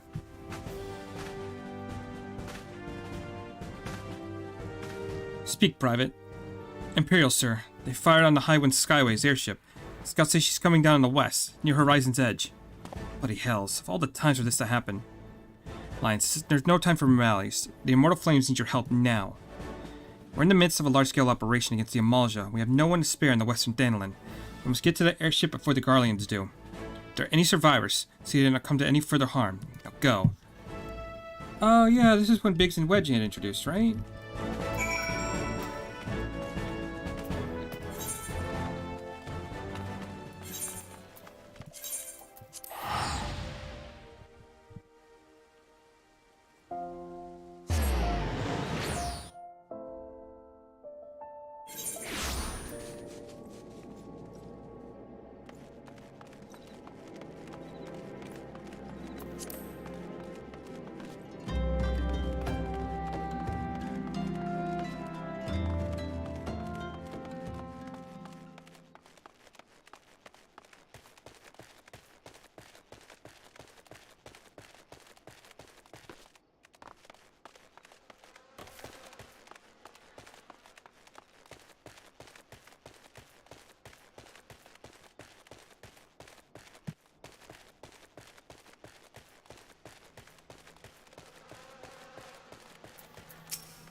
An adventure. What are you doing out here? No, wait, let's find some cover first.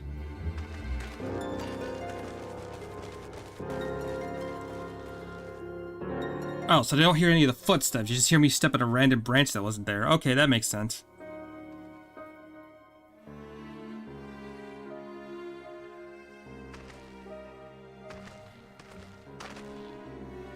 The Immortal Flames sent you. How do I know you're not an Imperial spy? You don't even have a uniform.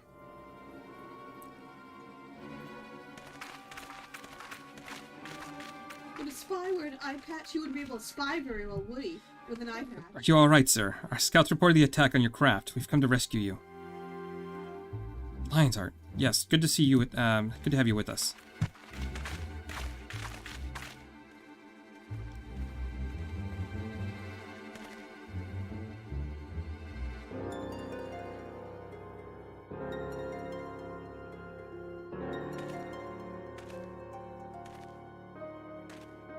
Not seen a craft of this design before. The traitor Garland must have been busy. The secrets of Magitek are ours by right. They're not to be squandered upon the savages of this land. We are taking this craft back to the fortress. Dismantle it if you must, and bring the engineer, so as pay for Garland's crimes. They mean to take the ship back to Cassium Meridium, along with our friend. Wedge, you have to help him. That fool of a Lalafell was hiding inside the tiny Bronco. Nice looking ship. Not the best place to take shelter, I agree. It's the first airship we've built since a calamity. The first since Master Garland, well, since he went missing. After years of work, she was finally ready for her first test flight. She was soaring, she really was, till those bastards blasted her out of the sky. We attack on your command. Kill them quickly and save the Lalafell if possible. Is that clear, Lions? Show them what becomes of those who play with fire. Charge.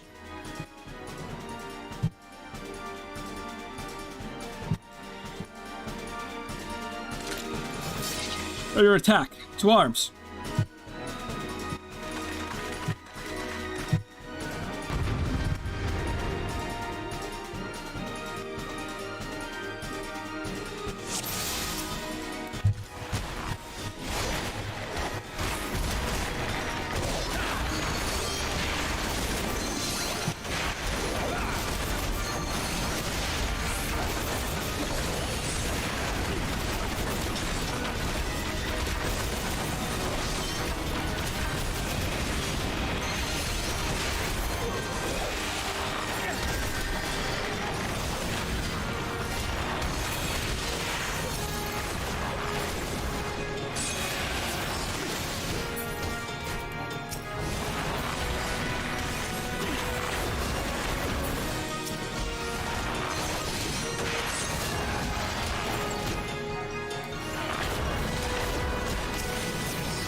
The question is, do I have to keep these guys alive? Because it's going to cut it pretty close.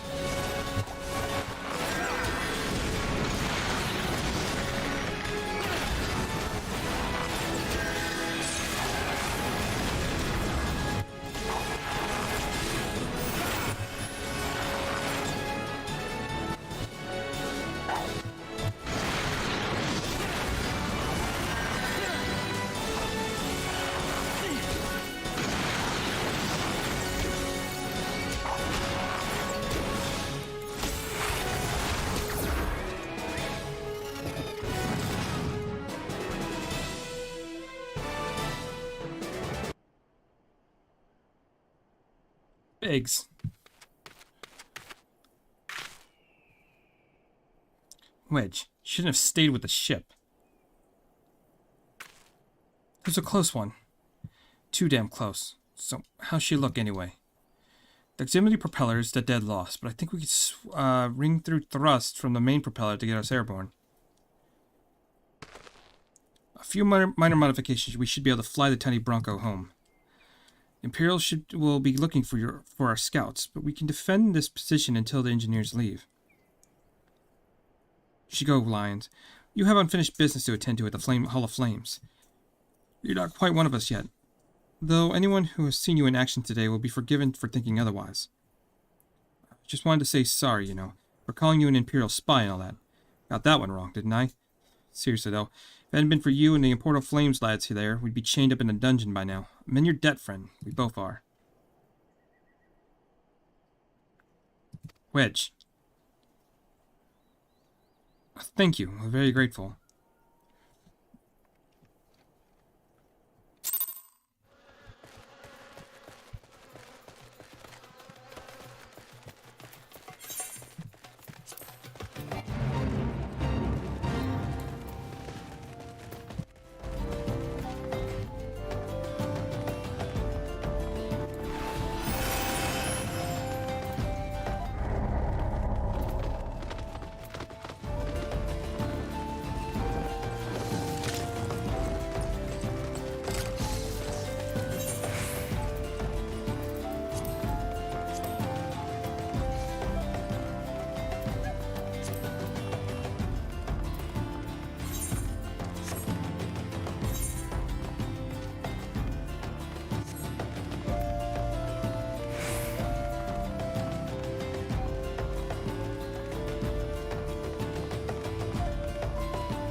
With this, it should have us join the Grand Company, and I think...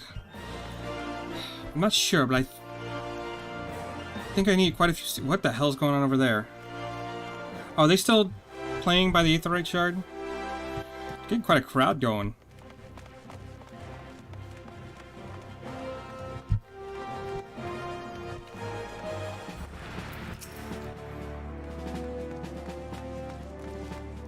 Welcome back, Lions. Word of your deeds to this in the field reached not long ago. Exemplary service. Rest assured the Garland Ironworks engineers are fine. They were able to get their vessel back in the air before the Imperial reinforcements arrived. Your willingness to assist on such short notice is to be commended. Clearly, your reputation is well deserved. Well, then I believe we have some unfinished business. Shall we continue from where we left off and induct you into the immortal flames?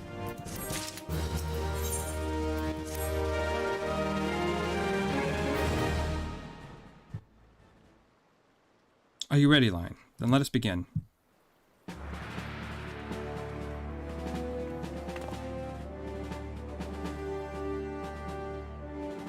Lionheart, you stand poised to enter the sacred trust. The flames of Ulda burn bright, casting light where there is dark and purging evil wherever it so lurks. We are ever ready to meet the nation's enemies in battle, be they beastmen, Garleans, or worse. At a word of the Flame General Raban Alduin, we will gladly lay down our lives to maintain the peace and prosperity of Ulda. Join our ranks, you must forsake all other nations. Only then may you commit yourselves to the fire and be reborn as an immortal flame. Burn as one of us, Lionheart, and together we shall chase the darkness from Ulda. Will you swear an oath to mark this occasion? I follow the Flame General on to death.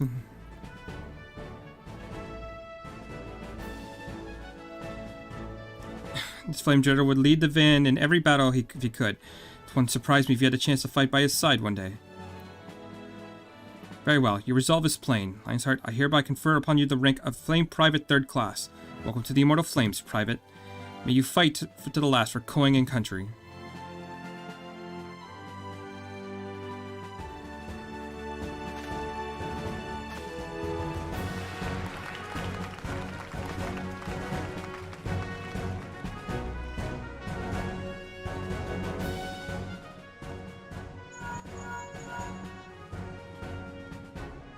Can you hear me, Lions? This is Minfilia.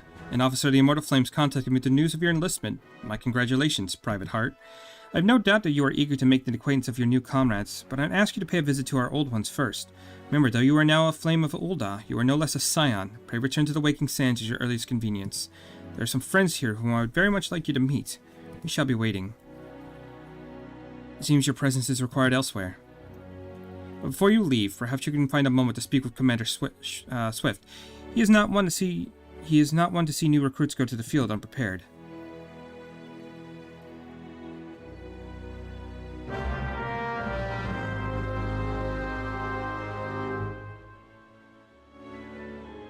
You can now accept the quest My Little Chocobo, Immortal Flames, by speaking with Swift. The quest must be completed in order to proceed to the end of the main scenario for A Realm Reborn.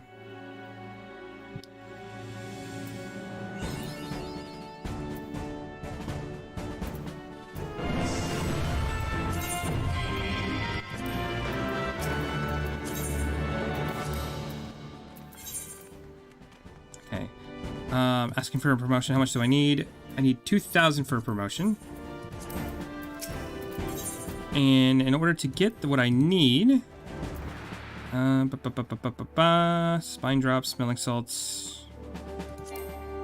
I need 200 to be able to receive my own Chocobo, which isn't actually a whole lot.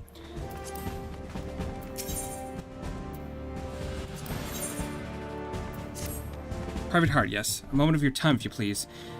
You wish to carry out your duties swiftly, do you not? Well, then perhaps you should get yourself a Chocobo. If you're interested, the Immortal Flames will furnish you with one. It's not a complex process, but it does require some paperwork. First, speak with the Quartermaster to obtain a Flame Chocobo insurance. You'll exchange company seals in order to do so. Once you received your insurance, show it to Mimigum at the Gate of Nald. He'll be the one to furnish you a bird. I also have another one here, a pup no longer. I think that's for PvP. But we'll do that later. So, how do we get seals? One of the things we can do is we can just go...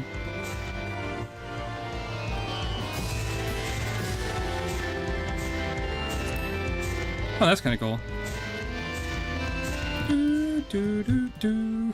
Okay, so we just need to go over here. But I think we can also get him in duties. Yeah, we can. If we didn't do our dailies, we could have probably gotten some there, which is fine. But for now, we just have to go to Eastern Dandelion at the Sandgate. Let's go do that real quick.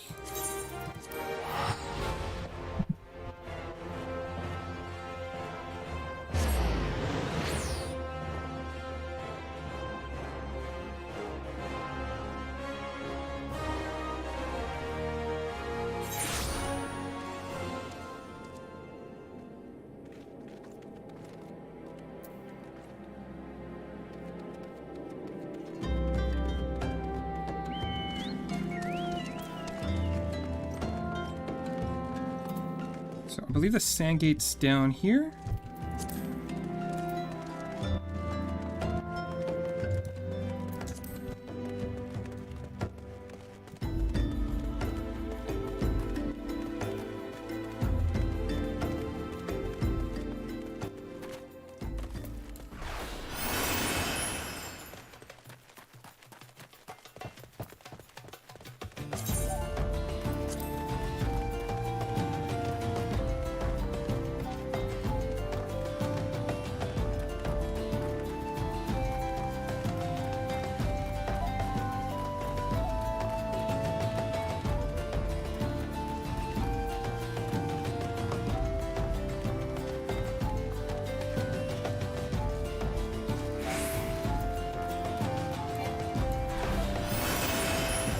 I'm not quite sure why I need to do this in order to complete the story for ARR, though.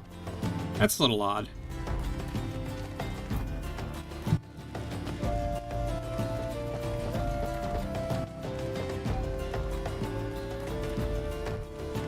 Okay, so my targets should be around here somewhere. There's one.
Want a bird, should you say? Well, I'll see the Flame Chocobo insurance. So, hand over that.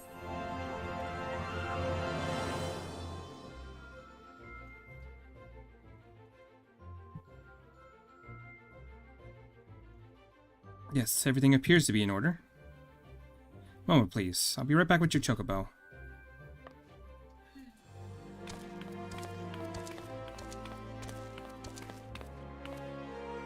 And here he is. The fellow has been in high spirits in the past few bells. May have sensed that his master was coming. Now then, to make it official, you'll want to give your noble steed a name.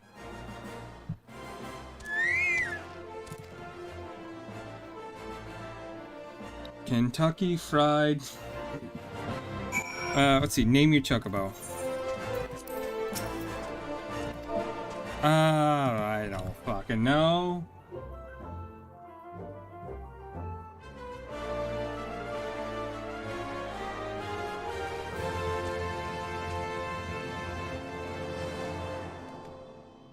Dinner. Chimkin. I usually just do it the same thing I do. How do you spell it? I usually do it as there's a thing for Final Fantasy VIII. I gotta figure out how I actually spelled it.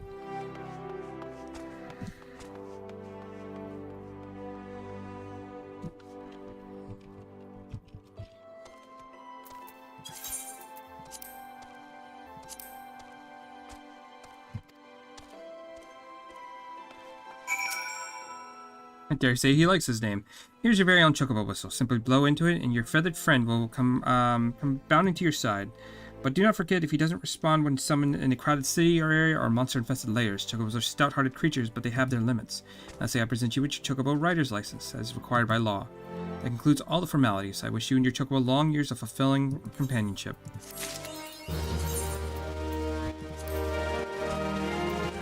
Nice. And then we use that. Now we have that, and then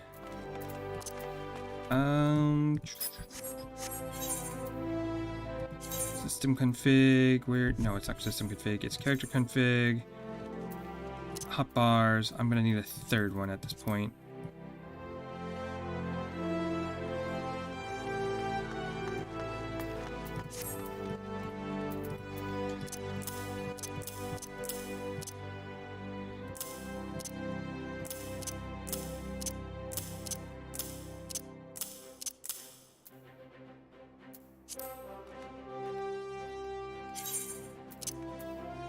And we'll pop that right there.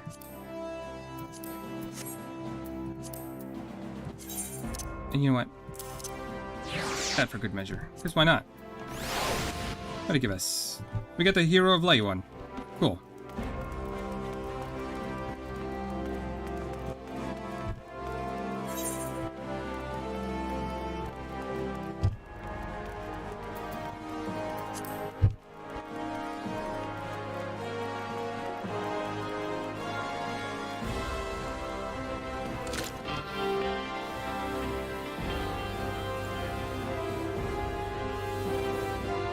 I don't know what they're playing now.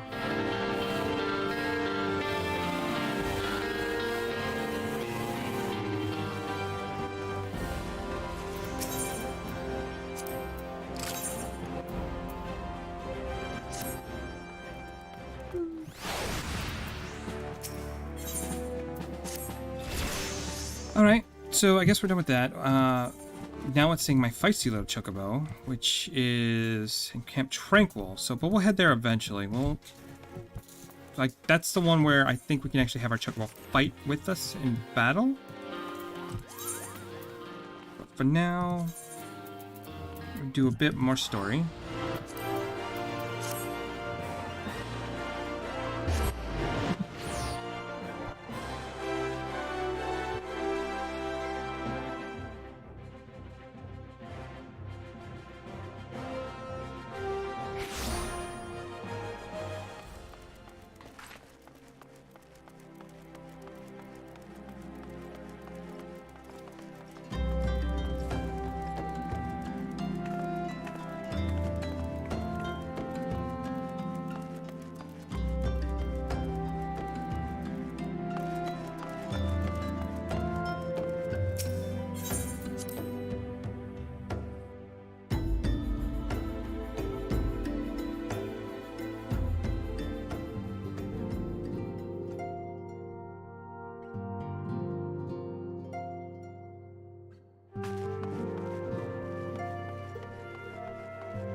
Welcome back, Lions. Lady Minfilia awaits you within.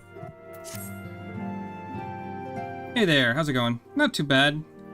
Just been out and about a bit. Welcome back. It seems you wasted no time in putting your skills to work. How did I know? Why, the recruitment officer agreed to regale me with the tales of your heroics. The pride in his voice was palpable. We Scions are truly fortunate to have you with us, Lions.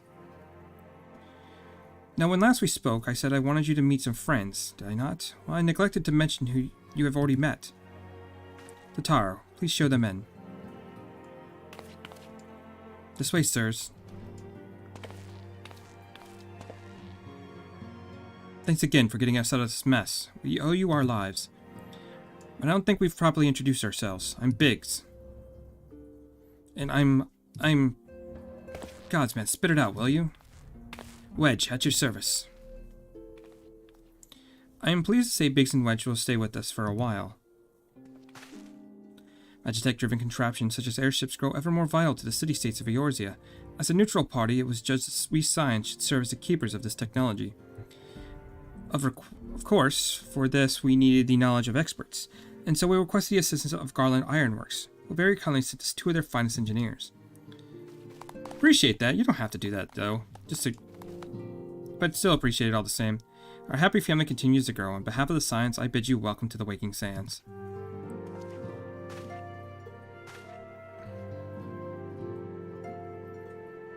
Like every soul here, I love Eorzea. I can count myself blessed to have been given this chance to stand with you and all who fight for the future of the realm. Never have I known such fulfillment, such happiness.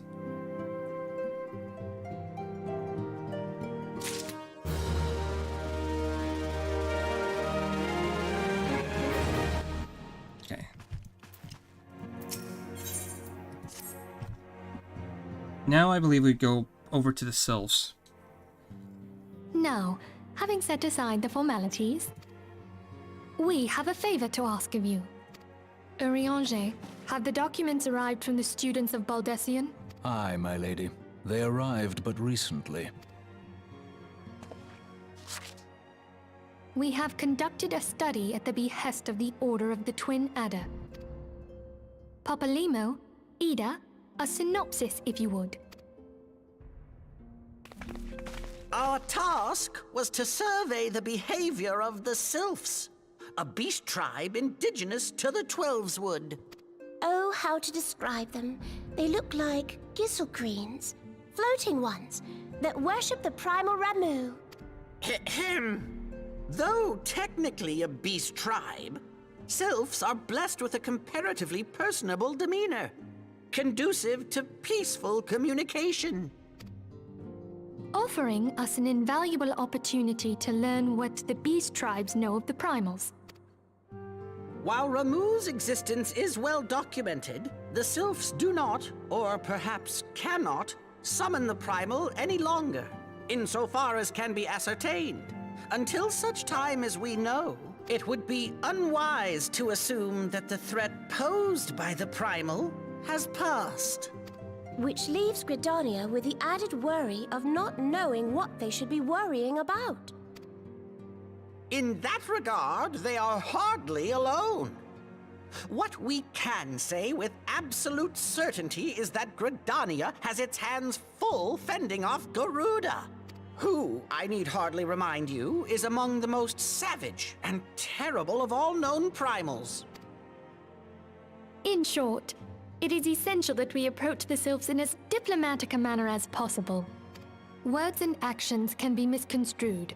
The only sure way to communicate our intentions is the echo. Winning the Sylphs' favor may well bring us a step closer to mitigating the threat of the primals. Will you help us? I am grateful. Lovely. Well, as much as I'd like to help, I'm afraid I would be of little use to anyone in Gridania. A veritable babe in the woods. Ida and Papalimo, however, should be able to see the forest for the trees. Is that not so, Minfilia? Indeed. You are willing?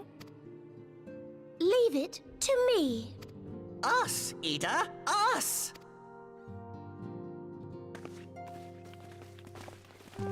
Okay, honestly, I might go, because I'm pretty sure I should have the ability to unlock the Bard quest now, but I'm not sure it'll show up yet until...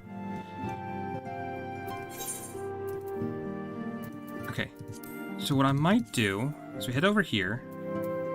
We don't have this unlocked yet, but we can go to the quarry mill. Sure, why not? We'll just use some of our tickets. We have them. Might as well use them.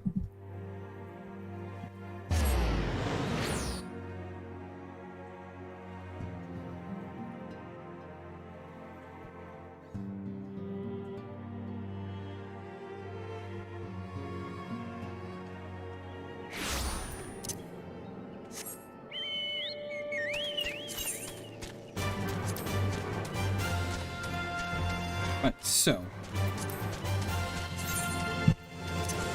we only have 3 mounts right now. Our Chocobo, Armin, and the Behemoth.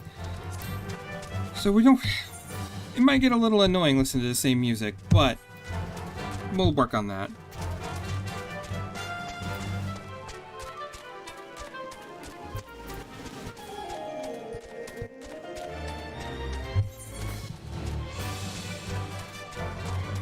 Yeah, I want to say we should have the Bard stuff unlocked. But we might have to do more story? Let's find out. We'll knock this quest out, my feisty little Chocobo, which will give us a partner to fight with. Let's see. Yeah, let's get started on that. I'm going to give him the Warrior of Light stuff.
The unmistakable smell of Choco clings to you, adventure. Would I be correct in assuming that you have your own trusty steed? I thought so. Now tell me, is your bird battle-trained? If not, you might want to consider seeking the advice of Luculot over at the Bent Branch Meadows. The Shgardian native is something of a prodigy in all matters concerning our fine feathered friends. She'll be able to help you attain greater affinity with your bird. Okay, teleport at Central, which is where we need to go anyway, so we can pick up some glacial greens. I'll need about 100 of them. Hey, Nocturnal, how's it going? Hope you're having a good night.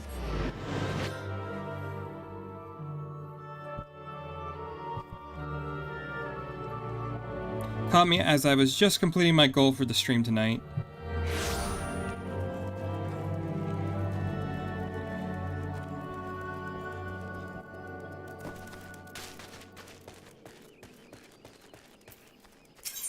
Okay, first things first, I do need to grab, like, those are tools, those are not what I need. Items. Where are it? I know you have them. There you are. No, I need about... Okay, so I could probably only buy 99 of these at a time.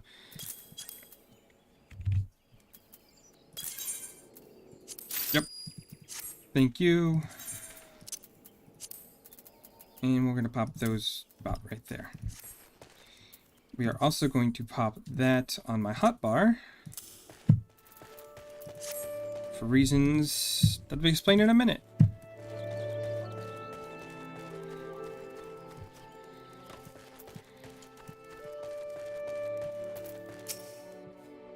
Good day to you, Lions. Is there something you need?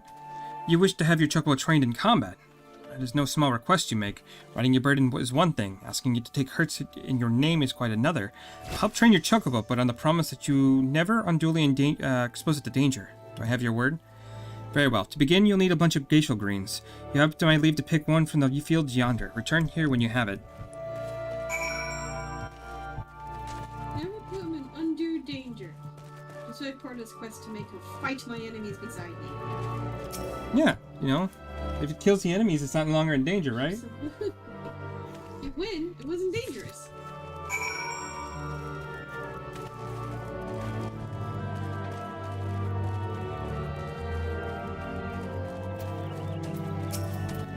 You acquired the greens. Yes, I have. Here you go. Superb. Then we shall get straight to it. Doubtless you already know this, but chocobos are very fond of geisha greens. They love the leafy vegetables so much, in fact, that they will completely forget their fears in the face of danger. Thus, by feeding your bird the greens, you can prevail upon it to fight beside you. Then, once called, it's up to you to direct its actions as you see fit.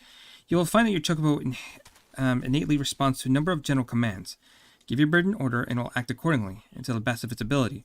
This simple yet effective methodology was developed by the Fontomp family of one of the most foremost houses in Ishgard, and that precludes your lesson. Of course, it's not enough to merely hear about the practice. One must venture forth and attempt it oneself. Summon your chocobo with a bunch of geisha greens, and together make your way to Soren Haven. The broods that prowl the area ought to be a suitable challenge for you and your companion. Put down 3 of them and return here. And lastly, by way of advice, I would recommend you keep an ample supply of geisha greens on your person at all times. A resident vendor will be able to provide you with as much as you can carry. Okay, and now we have our chocobo. So that's why we needed all of this. And we don't need to worry about giving orders. It does pretty well on its own. Let's see, I'm doing great. The order got moved back. Oh, sorry to hear that. Did they give you an ETA on it?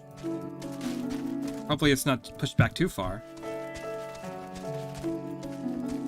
Okay, so let's hop on a mount.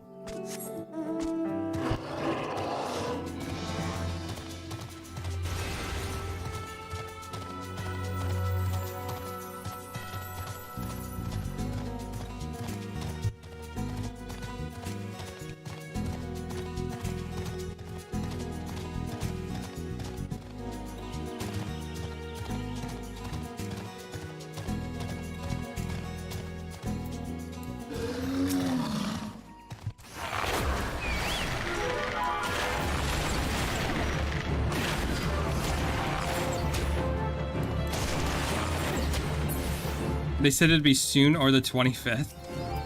25th doesn't exactly sound like soon.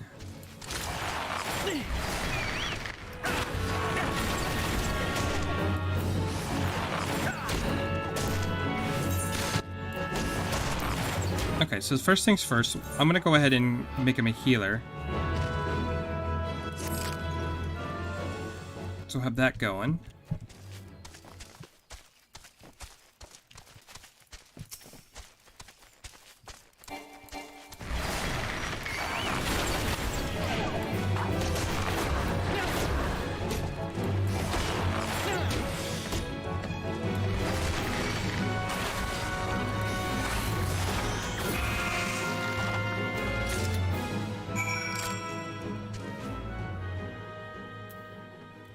Oh, actually, never mind. It is already the 15th. I thought we were like still in like the first week of October. I'm not sure why. I'm an idiot. So now we just have to return.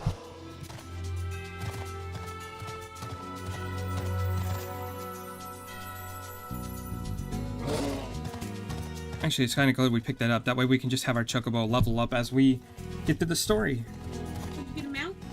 Yeah, I got him out. Hmm? Creepy. Is that creepy? Just a behemoth.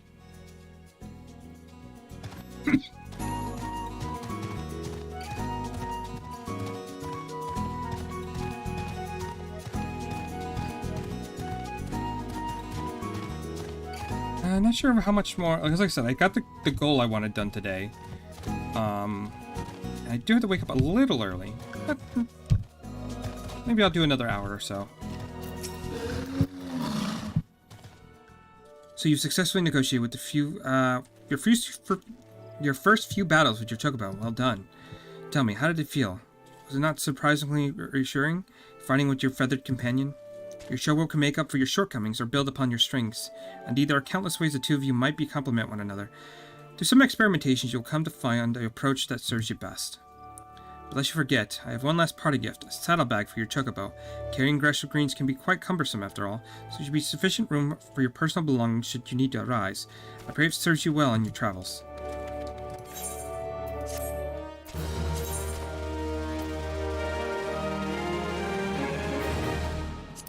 Yeah, so now we have like some extra inventory storage, just in case we need it. Actually, you know what? I'm gonna put that over there, just because I might accidentally sell some stuff that I don't mean to. What is bird in hand? I'm pretty sure that's not something I can do for a while. I think that's for crafting. Must own an apartment or an estate. Yeah. So that's something that we're never gonna be able to do.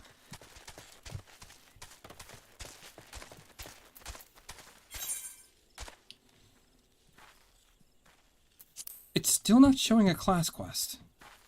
Okay, so I have to go even further in the story.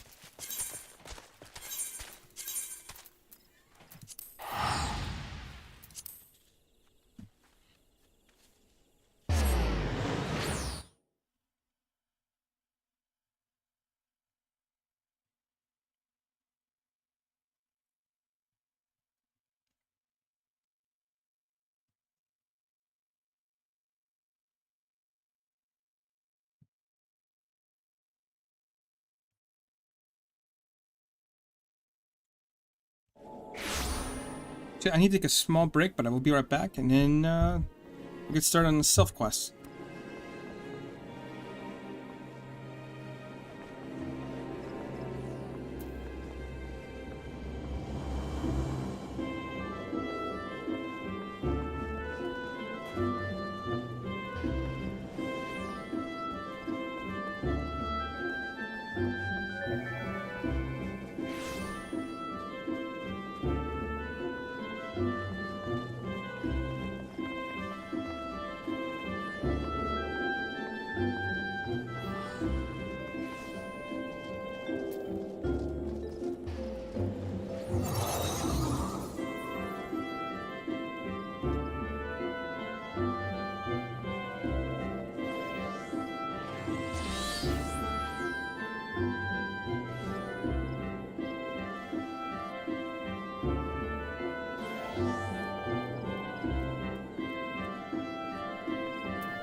Alright, let's get a little bit more done right now.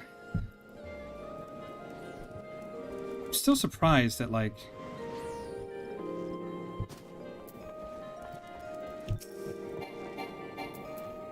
Wait, what's going on?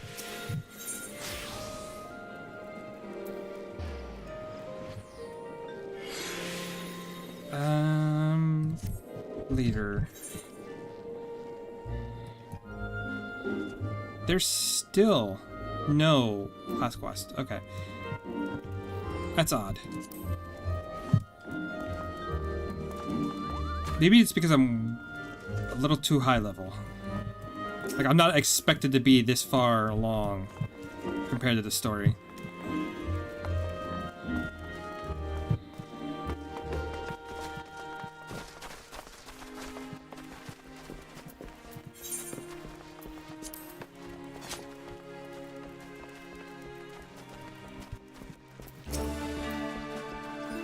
We know far too little about the Sylphs to lay any worthwhile plans. We must call upon the Scions once more if we are to...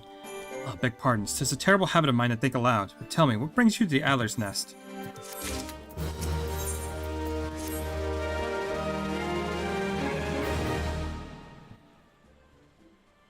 Hail, adventurer. I bid you welcome to the Adler's Nest. Do you seek to entwine your destiny with the Twin Adler?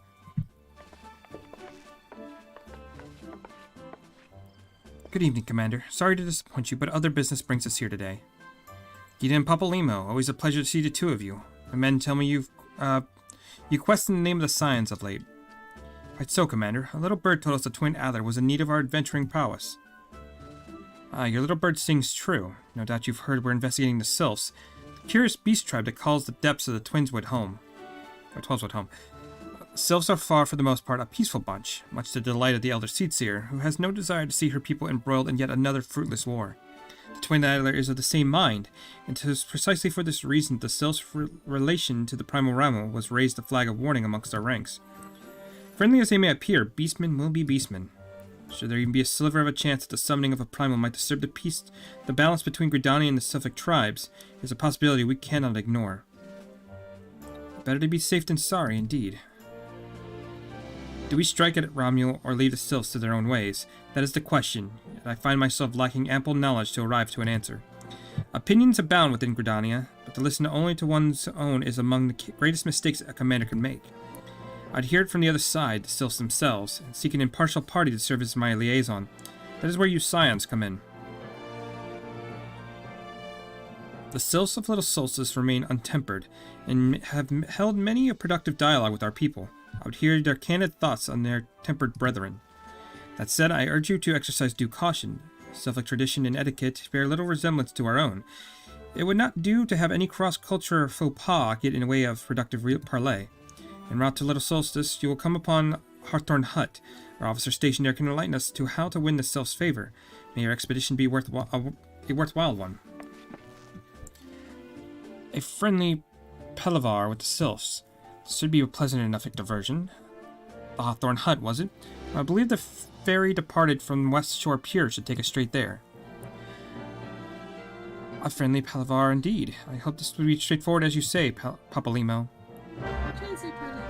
Huh? I read it as it was it was written there. I don't know what that word means. I just read the fact that it was there.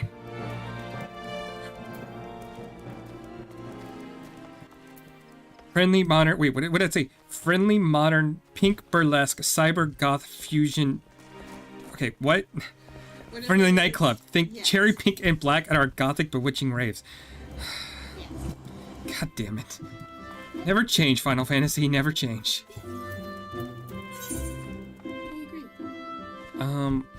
Okay, so it's actually having me go...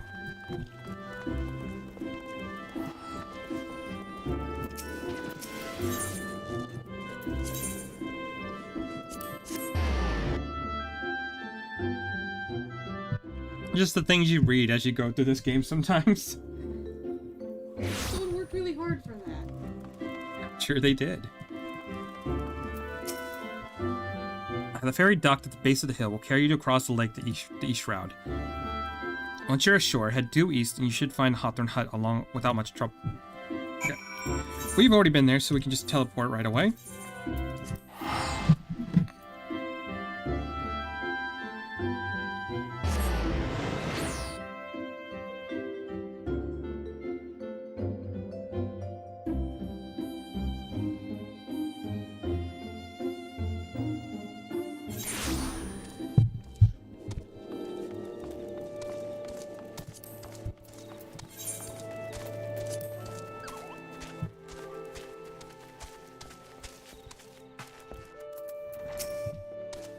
Indeed.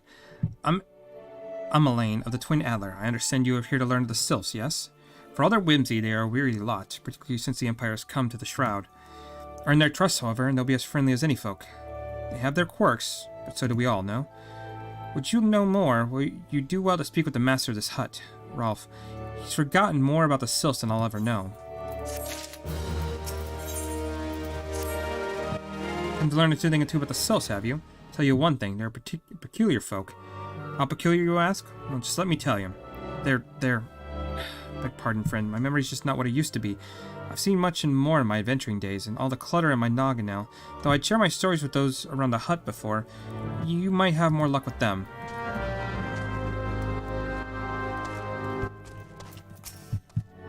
The Sylphs? Yes, Father's told me stories plenty of times. What I've always found most captivating is how their concept of etiquette is almost completely alien to our own. You do best underestimate them on account of their childish looks. You best not to underestimate them, lest you end up a mess of glyphs, squigglies, and chocobo scratches.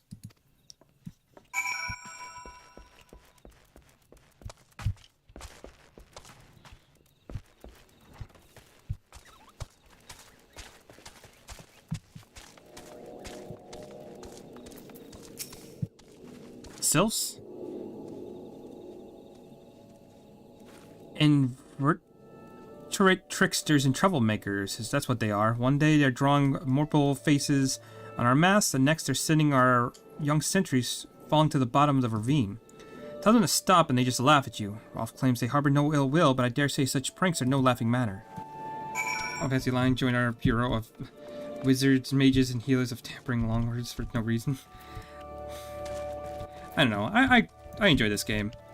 Some of the language is a bit lost on me, but the quickest way to quiver a woman's heart might be through her stomach.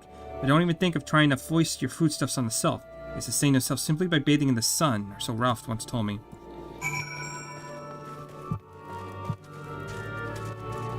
Okay, and this should get us another level. Of course, hearing your stories, well, my stories, has brought the memories flooding back to me. I feel like dancing.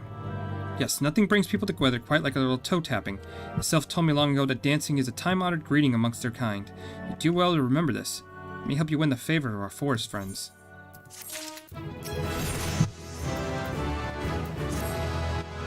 Ah, still here. Great. There's one more thing you should know about the Sylphs. They don't take kindly to guests who show up empty-handed. To earn their trust, you do well to bring along what was it again? My wife Rosa and I were speaking of the matter not days ago. Forgive me, friend. Speak to Rosa at the comb. Her memory should prove more reliable than my own.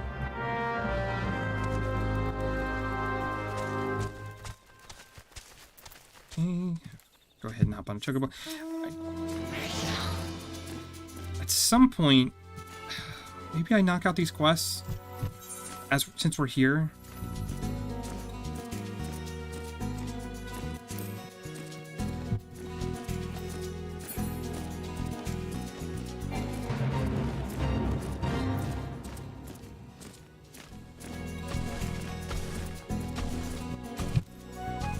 I think I might do that.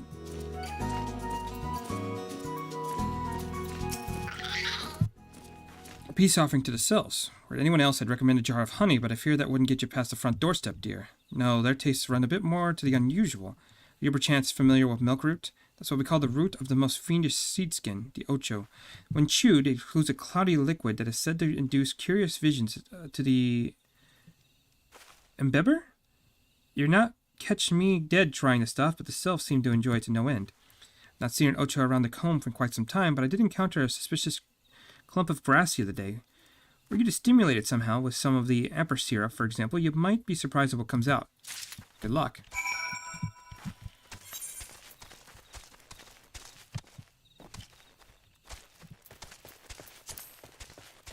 Okay, there it is. A song of bards and bowmen. Okay, so we have that.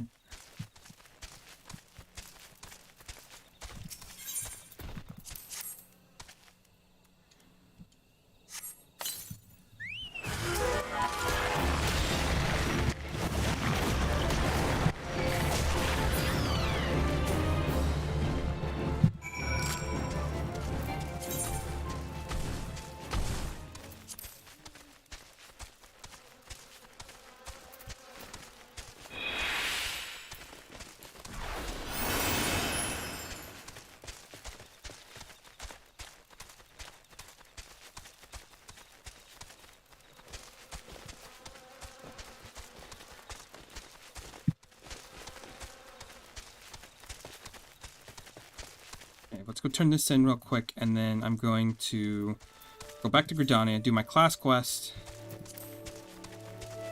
which should give us Bard. Oh, you're back. Was my wife able to direct you to a suitable offering? Milk root, but of course, the sylphs quaff their cloudy stuff as quickly as I do a flagon of mead. The effect's just about the same as well. Anyway, give the milk root. We'll have the sylphs calling you friend and brother in the moment they laid our eyes on it. Let's wrap that up for you. I'm starting to feel a bit woozy.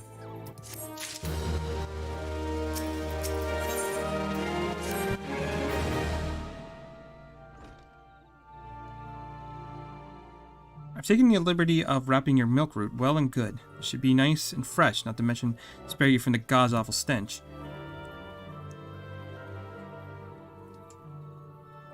Sylphs love this stuff, but me, I'd rather bury my nose in chocobo dung. I dare say the reek even rivals the breath of a marbo that has been put to end to my adventuring days. But I can tell you that story another time. You've more important matters to attend to today, yes? The sylphs are an eccentric bunch. I've shared their company enough to know they're kind at heart. They'll not shun one whose intentions are true. May your parley be a fruitful one, friend. Do stop on your return. There's a flagon of full of flower mead with your name on it if you regale me with your adventuring tales. And before I forget, don't go trapsing off just yet. A main here would have a word with you. Travel in safety, friend, and do pass along my regards to the winged ones.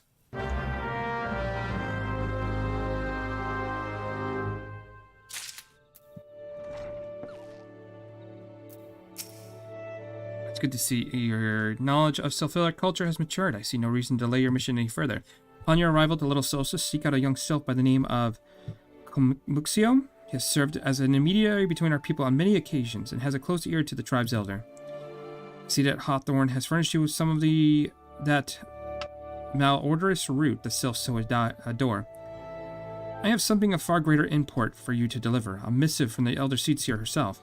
To summarize the letter's contents in brief, it vouches for the integrity of your envoy. That would be you, and restates the Gridanian's desire to maintain a harmonious relationship with our long-standing friends of the forest. The war with the Ixal have taken a toll on our resources. We can ill afford to get mired in another conflict. I need not impress upon you any further the importance of this mission. May the 12 see you return with good tidings. Alright, that's good. Just like in Rush Hour, when he meets a guy named You. Me scene? I'm you? No, I'm me. Yes, you're... Wait, what? What? You! You're me! I'm me! Okay. Okay, so... Teleport...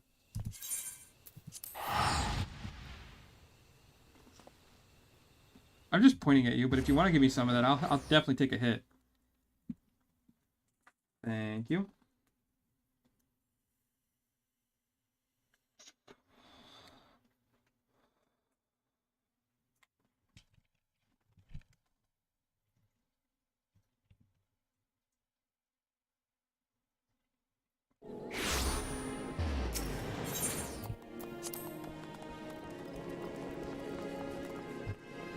I'm gonna try to save myself the trouble of dealing with the sylphs for right now. They are a bit of a headache to talk to. All the beast tribes are.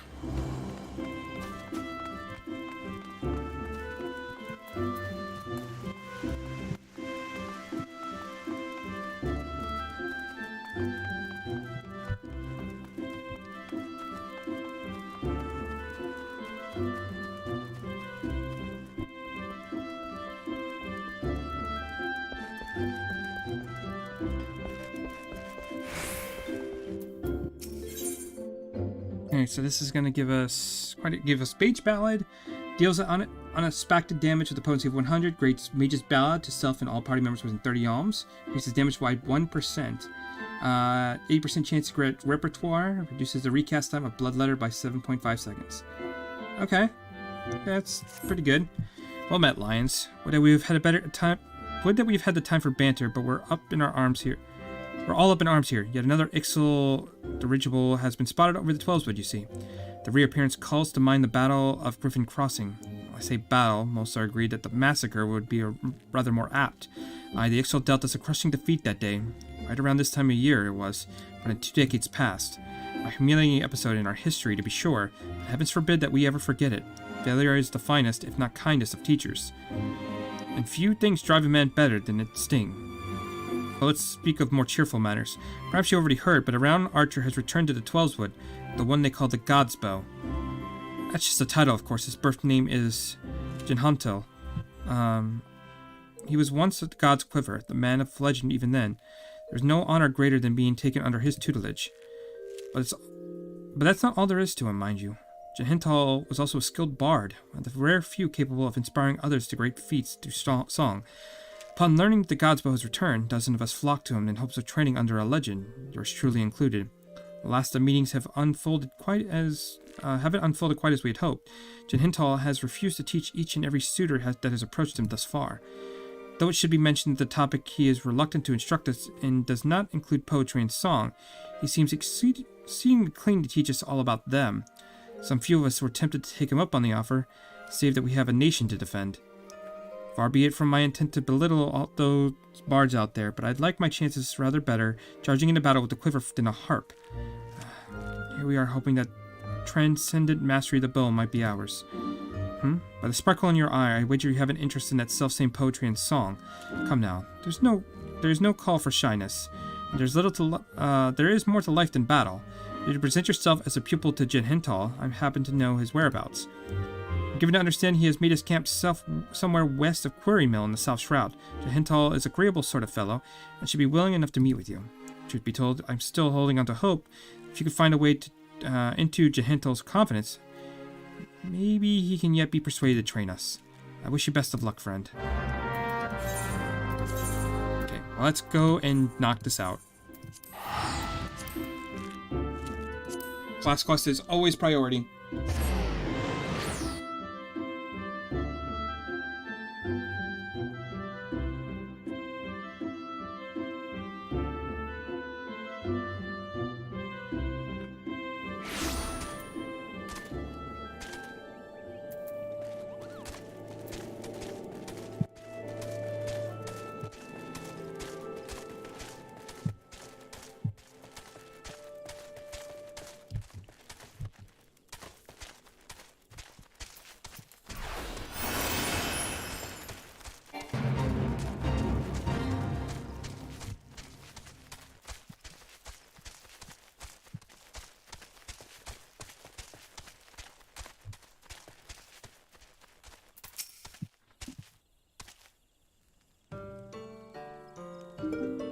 Ah, another guest.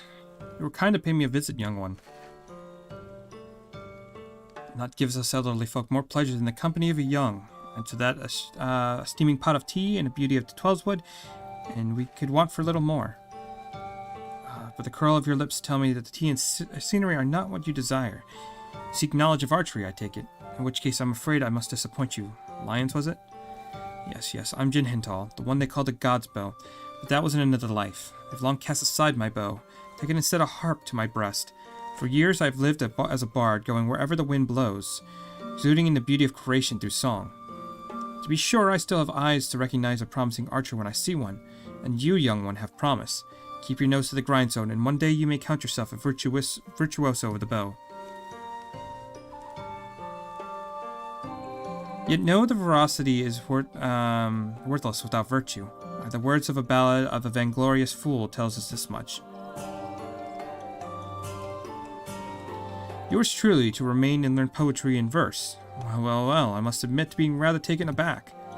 On certain days such as these, there are few who would devote their time to song as opposed to more tangible endeavors.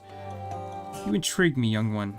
I find myself growing curious at how the melodies of old might find expression through you. I do believe a certain friend of mine would be of the self-same opinion. Aye, that would be a good place as any for us to begin. Listen well, Lions. There is a Moogle named Poknopoki, who can oft be found wandering through an area situated east of here. Have you present yourself to him. Poknopoki is possessed of a discerning eye for talent. If he sees potential in you, I shall well be satisfied you have the makings of a bard. Heed me, O puissant Althic. Turn thee over the hourglass of time, that we might gaze upon the bowers of yore.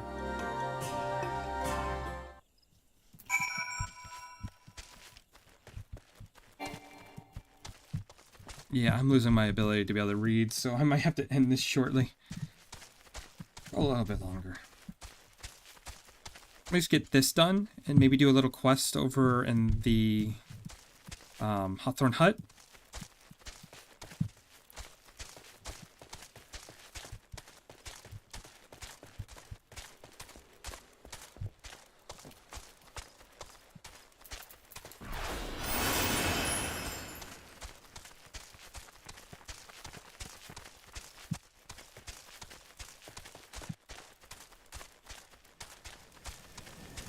What am I doing? Why am I walking? I have mounts. There is no reason not to use these.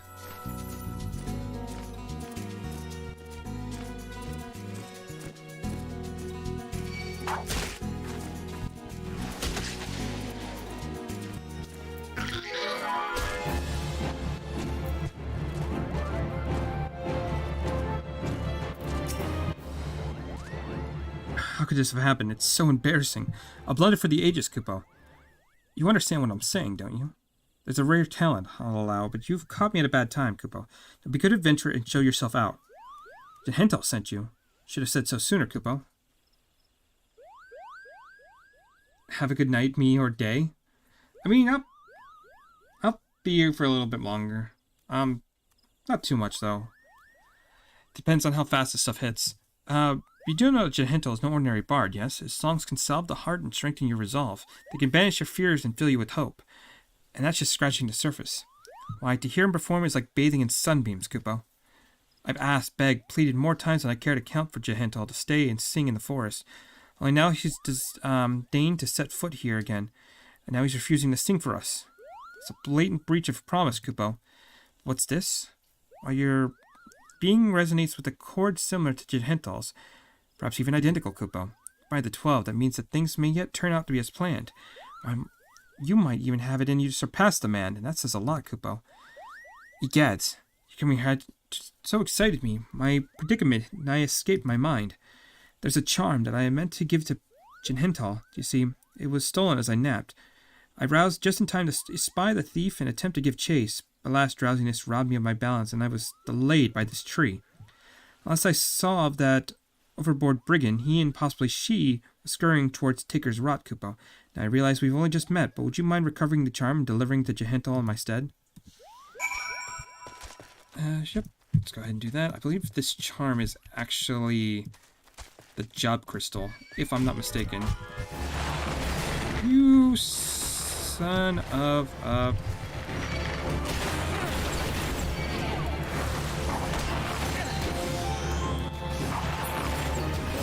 Get out of here.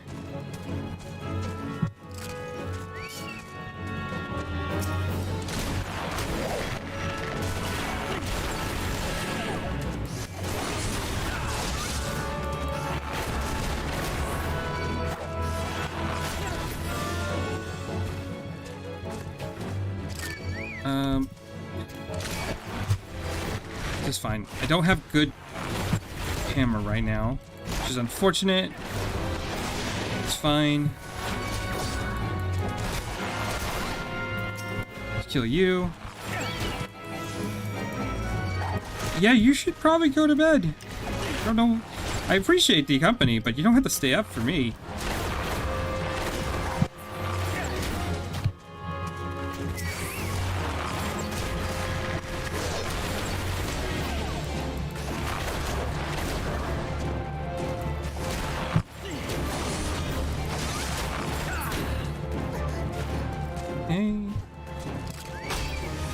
Who's attacking me? The poacher?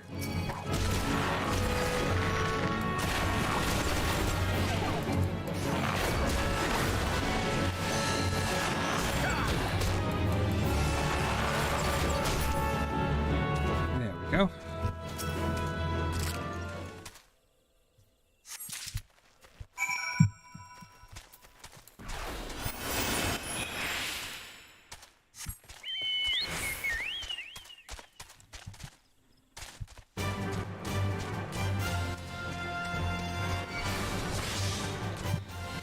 Good lord. Yeah, go get some sleep.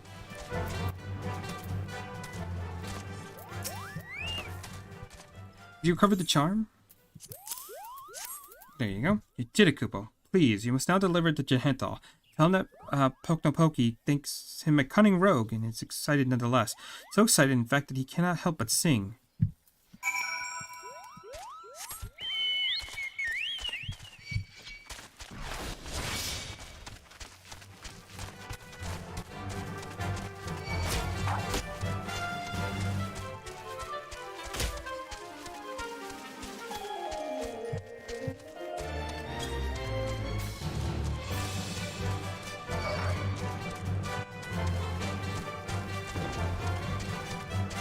Just one more, and I think I might. That'll be it.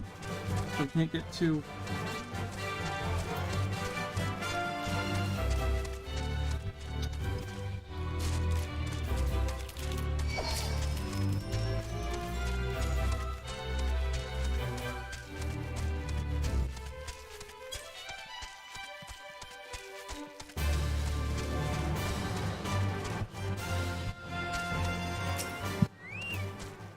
Welcome back, Lions. You have a charm and a message for me from Poknopoki, you say. Cunning rogue, am I? I suppose I must explain. Poknopoki and I go back a long way, to when first I took up the harp. Made a promise to him then, one that I would have yet to be good on. Poknopoki has long desired that I remain in Twelveswood to sing for the rest of my days. Regrettably, I have been unable to oblige him. Duty called, you see. I had battlefields to stand upon, and comrades to protect. Moreover, an event has come to pass that rendered my being in the Twelveswood problematic. I thought that by taking eager souls such as you under my wing, perhaps it would suffice to appease Poknopoki. Of course, he saw straight through my little ruse. But the Muggles lack in grace, they make up for it in wit. The creatures are great lovers of song. That you return with this charm is proof positive as high regards for your potential as bard and archer both. The charm is a crystal known as the Soul of the Bard. Poknopoki asked that you bring it to me, but it meant for you to have it. It's a gift from the Muggles, bestowed upon those they deem worthy of taking the path of the true bard. The soul of the bard harbors memories of the past, verses and refrains sung by bards of old. As you gain in worldly experience, more of these memories will find expression through your being, imbuing your songs with powers untold. Now, it may surprise you to hear that bowmen and bards are as next of kin, but by the same token, masteries of song is dependent upon one's prowess as an archer. The sense in this will be lost upon you at first, but in time the realization will be dawned that bow and harp are but string instruments played by the same hand. Go now, Lions, and let your body and soul sink into the memories of old. When next we meet, I hope you're surely fully fledged bard standing before me, not one who exceeds even Pokopoki's wildest expectations.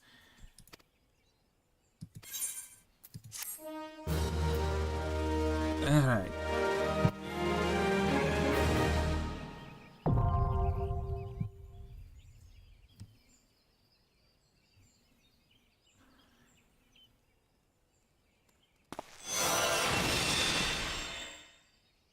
And we got Mage's Ballad now. First things first, equip that.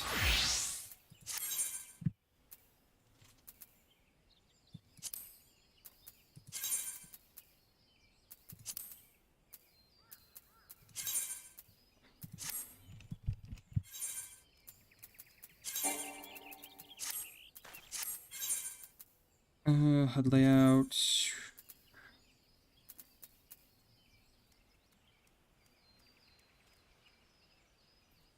Okay, move that down here.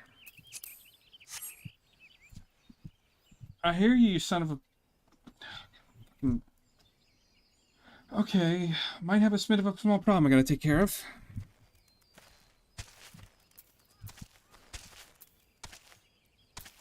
Oh no.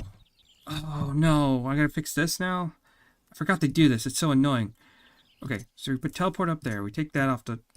there, we put that over there, put that over there, that over there, that up there, that over here.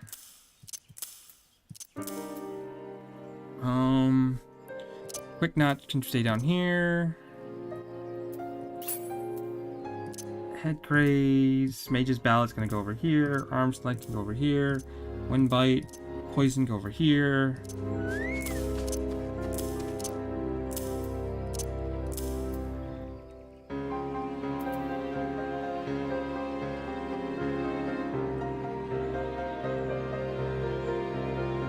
And then I need to do actions, random, limit break.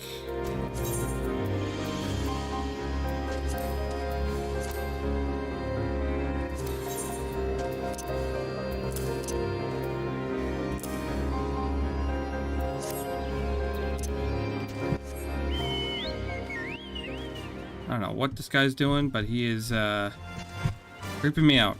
So we're gonna go.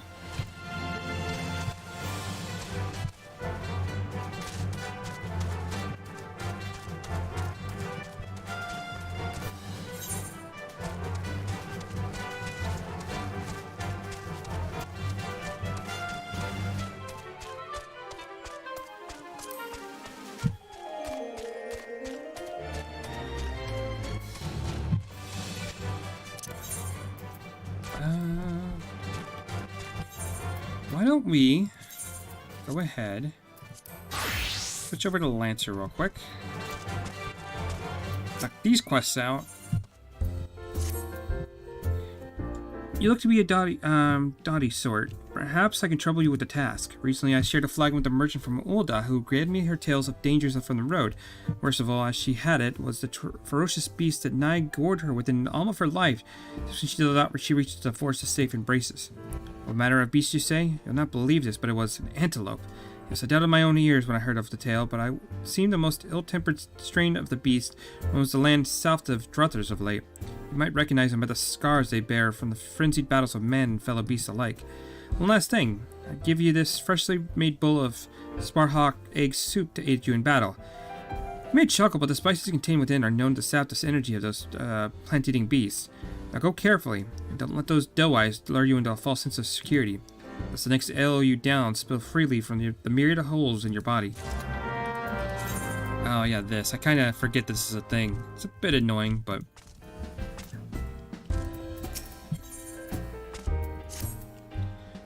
That glint in your eye is you're no stranger to violence, are you? Got a job for a hard lad like you, I have. Run along to the river east of here and got me 3 smallmouth oberon. Will you? They've been gobbling down all the fishies what Boscaran serves us for dinners. And we can't have that now, can we? Come back to me dirtied up on fish guts, and I'll see you treated like a proper Druthers regular.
I might have to do this every class, and it's gonna be so fun.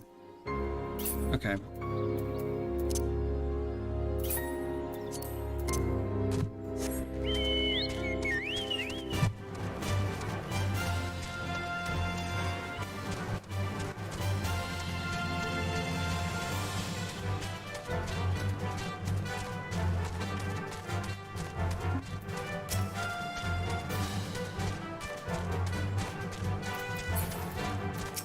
So he's the one I have to fight. Feed him the soup.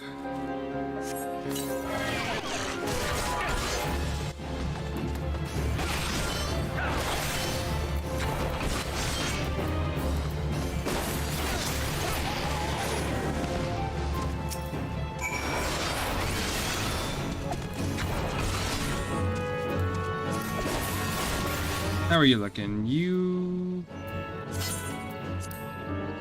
Okay. So he's rank 2 now. Good.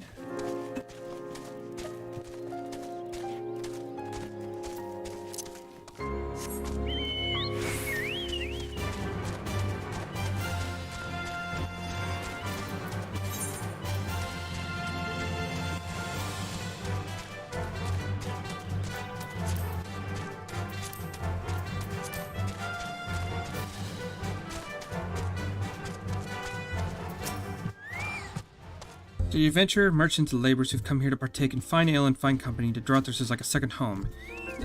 Even the only home to the more unfortunate. We'd be fools not to avail ourselves to the protection of the wood whalers and the gods' quiver, but there lies a special satisfaction in defending one's own home. You've done us all proud today, friend. The tavern is sheltered by the shroud, imparting a sense of peace and tranquility to all within. It's for this reason, as much as Buscarin's ale and yarns of adventure, that wayfarers from across the realm find respite at these tables. But the protection of the forest is not to be taken for granted. No, we must respect and honor the trees. Only in doing so will they do the same for us. So I'd ask you to perform a simple task. You were to make an offering to one of the forest's fallen guardians. Not far from here lies the withered remains of a treant who perished protecting the forest it so loved. Obtain the umbles of 4 antelope does and 2 freshly pickled kintrap plattles, and place them before the treant. After the offering has been made, kneel with your head bowed in deference. I can promise that when you arise, you'll do so with newfound understanding of the significance of my words. Take care of the Orobon, did he? Reckon I'll be tucking into a bowl of river trout before long, then. And a nice bit of pike, perhaps. All Buscarin, he always done right by me, no matter what I might have gotten up to back in the day. So I'll take kindly to them as would make trouble for them, even if they're fish. You seem like a trustworthy sort. I see you've got some skill for work as an adventurer. Let's see you put into work for the old man, eh?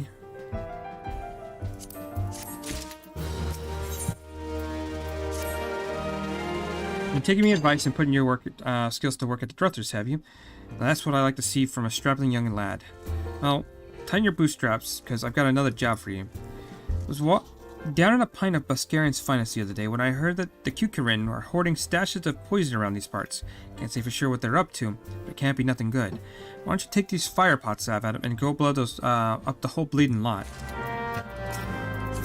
Okay, so this is, I guess, just a tutorial on quest to do this stuff. Like, use specific item on an enemy, or...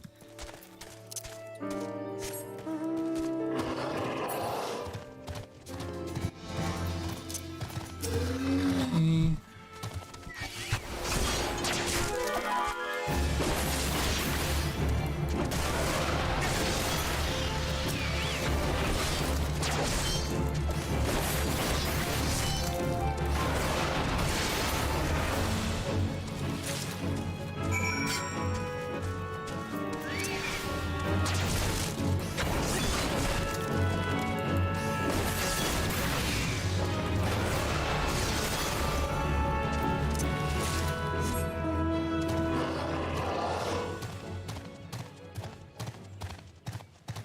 A little bit more, and I'm gonna have to call it.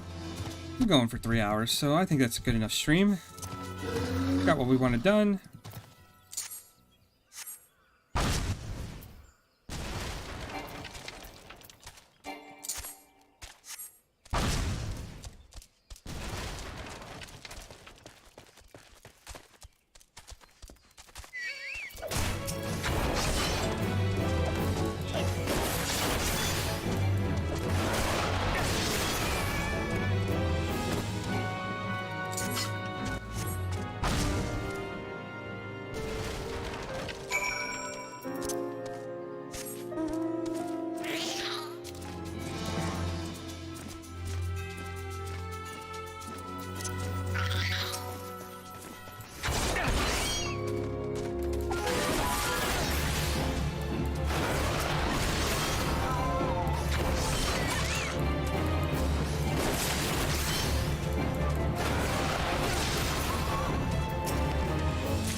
Got that. Let's go ahead and... Oh, there's something down here too. Okay, we can pick that up.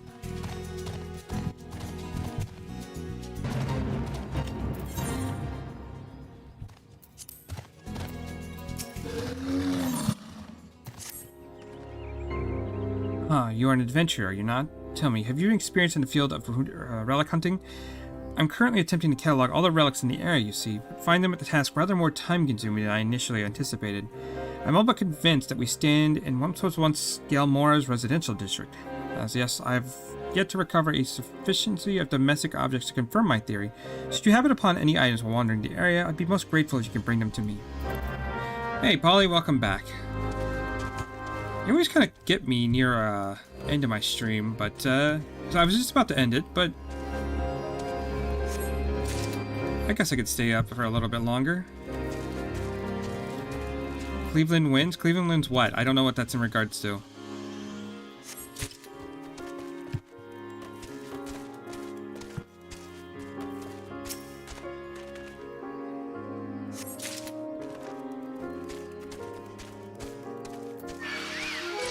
Oh, no.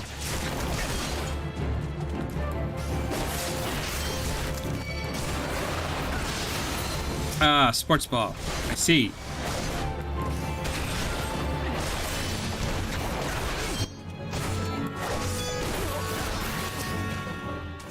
Not really my cup of tea, so I don't know anything about it.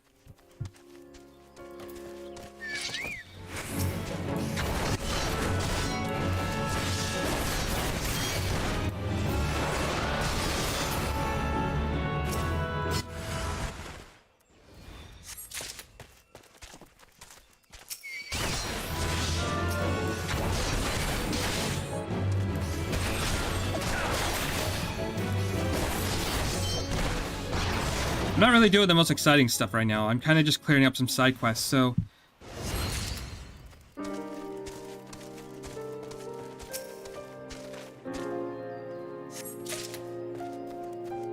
did I miss something?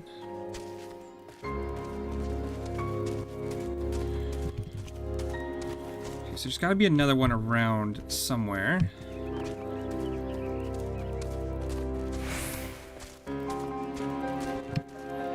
Oh, there it is.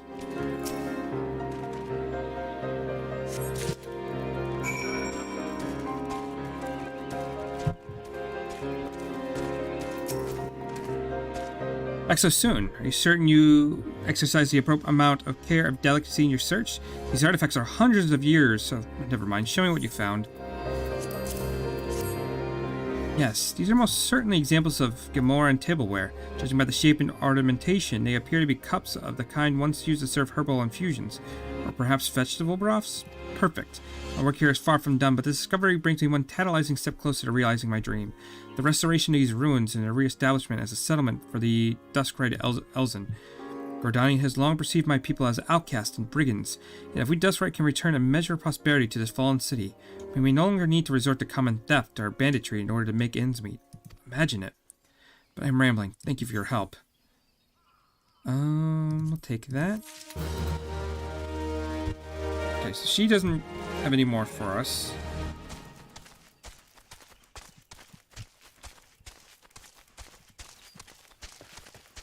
I can do a little bit. I should be doing more story, but I don't know. I want to clear some of this stuff out. It's actually bothering me that I'm walking through some of these cities with so much with exclamation marks everywhere. Like, it's actually upsetting me just a bit.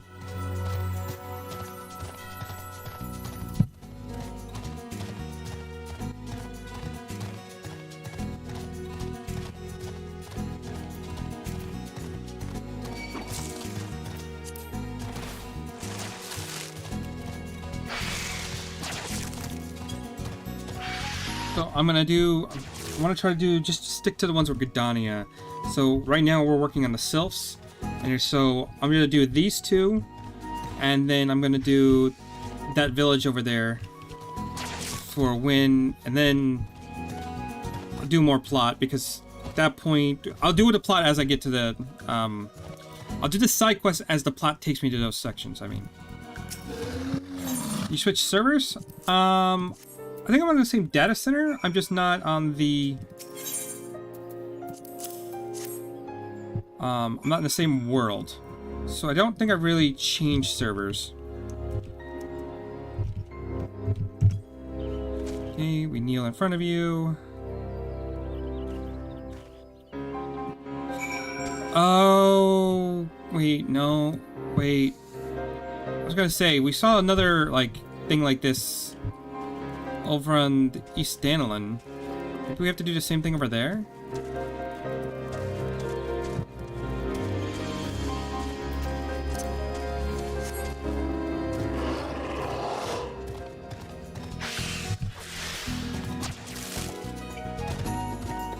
Yeah, I think I'm on the same server. Well, they call them data centers, but I think I'm on the same server, just in a different, like, world of that server. Oh,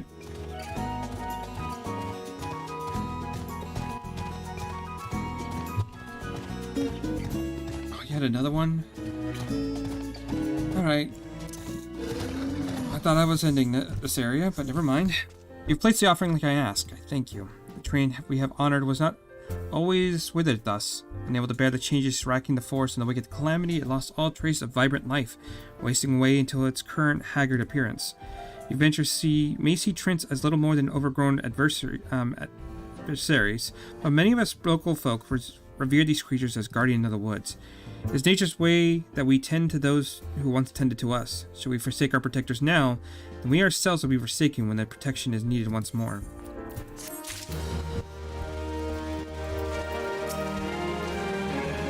Poison stashed are no more, you say. Good lad. Your next pint will be on me. Or my druthers, I'd grab those Kikarin one by one and string them up by their ratty ears, but old man Baskaran wouldn't have none of that. Since each battle we forego now saves us one down the road. To tell the truth, I'm starting to come around to his ways.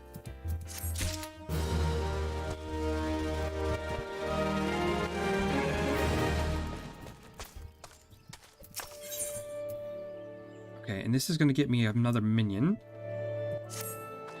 Hail, friend, would you fancy a flagon of ale, or perhaps an adventure? I can scarce believe my fortune. I was just looking for someone who might assist me in checking on the welfare of a couple of regulars. To be precise, I'm looking for an expedition team poking around the ruins of Imsamhar, just south of here. They usually turn up at Druthers every few days, covered in dust and hungering for a hot meal, but they're not been in nigh on a week. Could well they be simply occupied with scholarly business, but they'd be running low on supplies by now, and that concerns me. Thought you'd pay them a visit to the ruins and see if aught's amiss. You'd be looking for one by the name of Iral, by the way. I forget the other's name.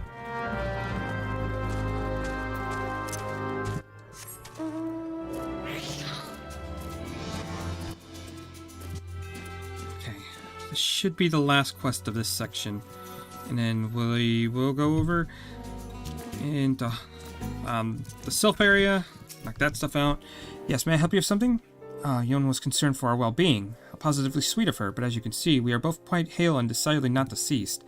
We did, however, encounter certain practical difficulties when a veritable leech of Chigos burst forth from the depths of a pit. Your timing is impeccable, as we've only just succeeded in clambering out. In fact, since you're here, perhaps you ought to prevent a similar situation by slaughtering a number of the pest. Say 5 or so. That should be sufficient to frighten the rest of the brood back into the shadows below. Alright, that's easy enough.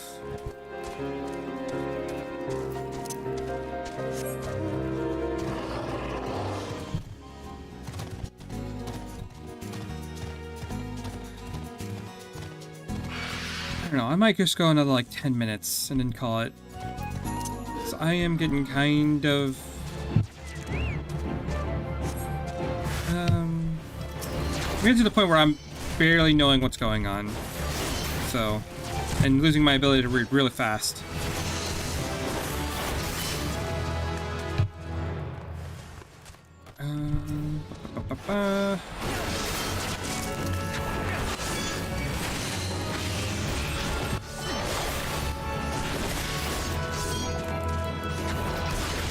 Bloodbath.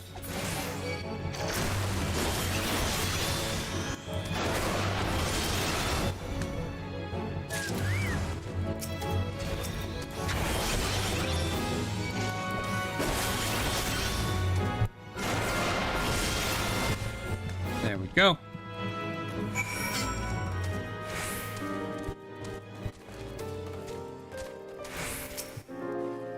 My, that was a marvelous work, adventurer. Many thanks. Perhaps now we might be able to return to our research in relative peace. Oh, the ruins you see down there are part of the ancient subterranean city known as Gamora. For Duskrite Elzen such as ourselves, it represents a valuable and unexpected opportunity to learn about the settlement where our ancestors once dwelled. As fascinating as the ruins are, I do believe I have had my fill of inside of that hole for the time being. At any rate, you can assure union of the two of us, particularly my brother, are quite well, and will soon be along and partake in Barskaran's finest meat and mead.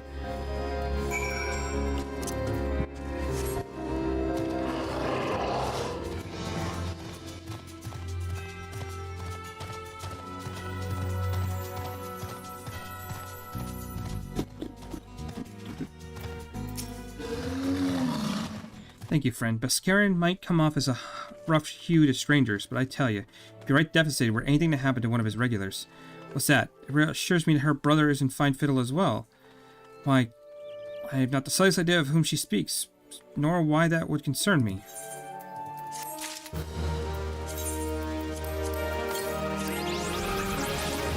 Okay, got a new minion. That takes care of that.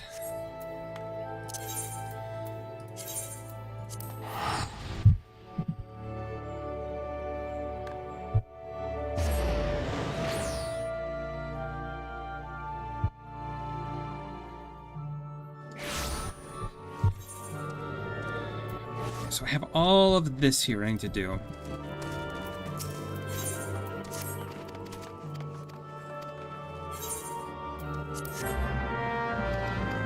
Oh, it's back in 1-2. Fucking hell. Okay, so we're gonna have to social emotes back in. Those are like the ones I hate the most. I shan't get a wink of sleep until I find out who it was. Hear my tale, adventure. Last night upon returning from my patrol, I caught sight of a child playing atop a roof. Fearing for the little one's safety, I called out, but the child promptly vanished.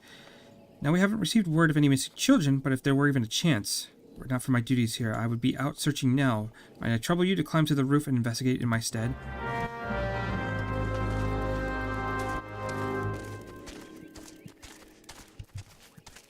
I mean, I'm trying not to just rush. I know a lot of people suggest doing that. I don't know. I have no problem just taking my time.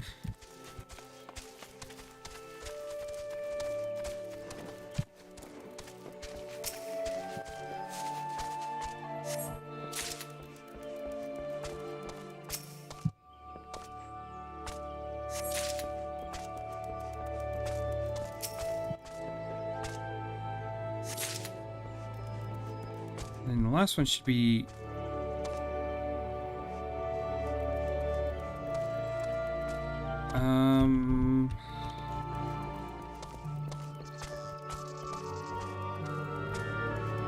Oh, there it is.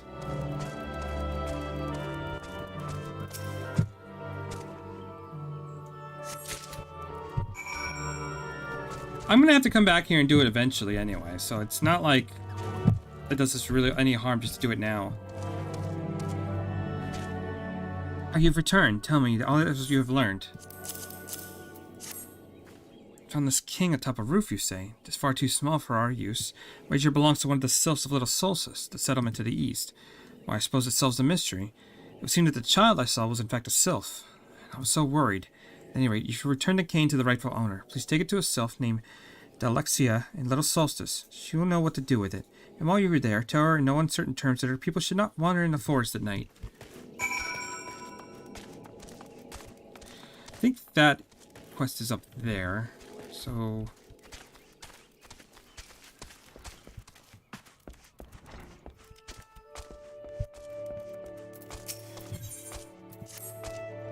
You give the look of one who has seen more than his fair share of danger. I'm Foramod, a sentry of Jocelyn's Spire.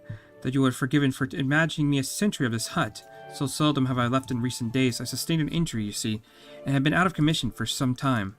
Anyway, my woodwhaler comrades are about to commence a culling operation in the Bramble Patch, and thought of them marching into the jaws of danger while I languish here like a coddled babe is frankly too much to bear. I realize this is sudden, but I might trouble you to take part in the operation in my stead. If you do me this favor, seek out Captain Anuid at Jocelyn's Spire. He will tell you all you need to know.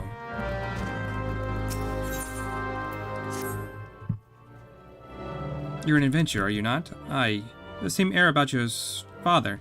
He used to be an adventurer like you, though he has long since retired. Now finds the pleasure in welcoming travelers to his humble hut. We also serve hot meals to the brave men and women who protect our borders, a small token of our appreciation for their efforts. Speaking of which, our meat stock is running precariously low yet again, and I must head into the Bramble Patch to drop some game. Should I cut short a conversation, but duty calls, and no one else is going to. Oh, I do hate to impose, but I might trouble you to take this box of hunting tools and lay the traps in my stead. It's for a good cause, as I mentioned. There's only so many hours in a day, you understand. And every bell I spend on this task would be a bell spent neglecting another.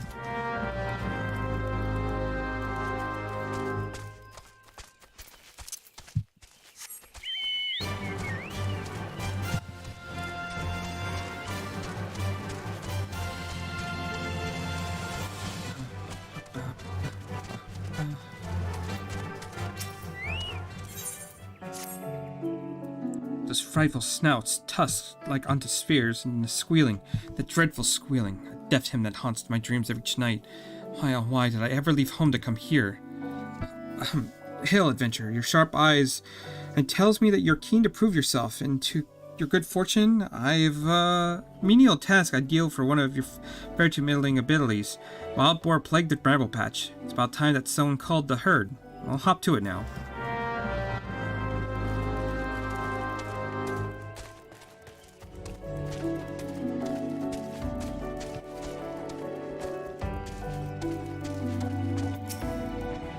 What brings you here, adventurer? For a month's replacement, you say?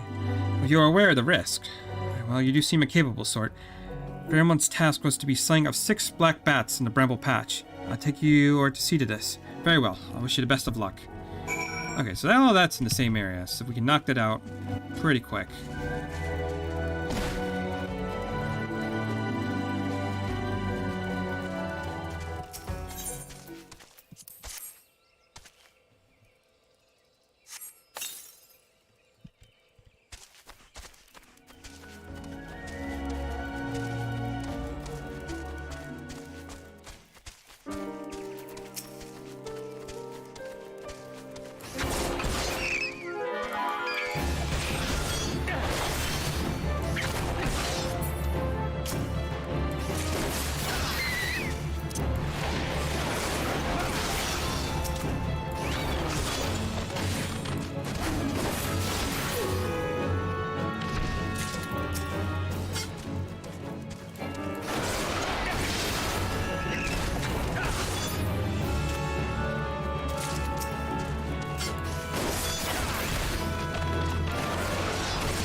We just need one more bat.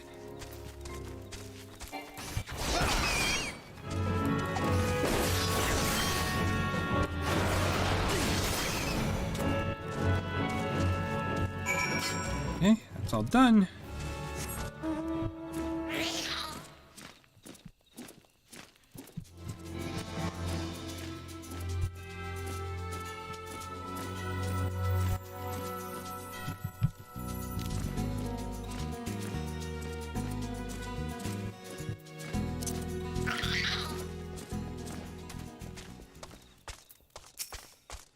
Ah, so you've seen to the black bats. You could have asked for a better substitute. You have my gratitude. At the risk of sounding brazen, I would ask you a favor of my own. Would you deliver a message to Florimid for me? The lad is being overly hard on himself for his absence. Tell him that his fretting avails no one, he himself least of all. He serves the wood whalers best by getting back on his feet with all swiftness, and that requires peace of mind.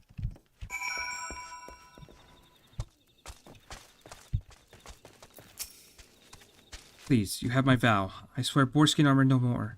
Shall wear boarskin armor no more. I will starve before I partake in the tiniest morsel of salted meat. Just make them go away. What? The swine plague of the bramble patch no more? Oh, thank you, friend. To speak the truth of it, I've been plagued by dranphobia of those tusked monstrosities in recent weeks. But I realize it will not do.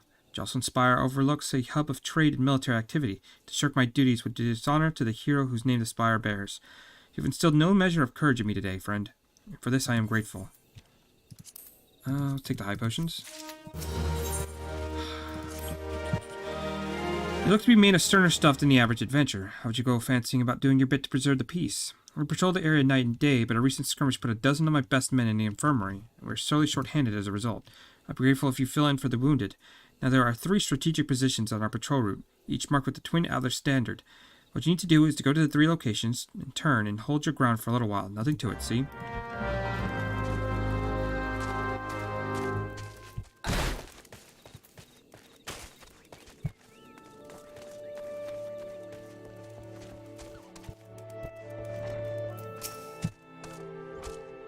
Thank you ever so much. Now all that remains is for us to wait and to pray for a bountiful catch. I shall have to have the wood whalers check the traps on the morrow.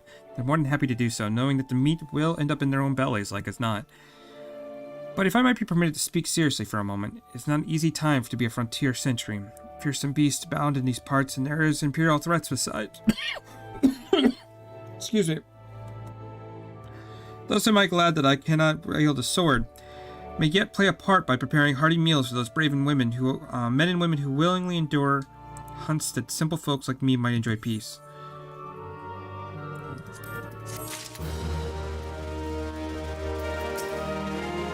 A message from Captain Inwood. I see the captain speaks true. I must say, great weight has been lifted from my shoulders. As beta, I shall focus all my energies on recovery the sooner to resume my duties. My thanks, friend. Okay, I might just do this one last quest, and then I'm probably going to end at there. And then we will deal with the sylphs tomorrow.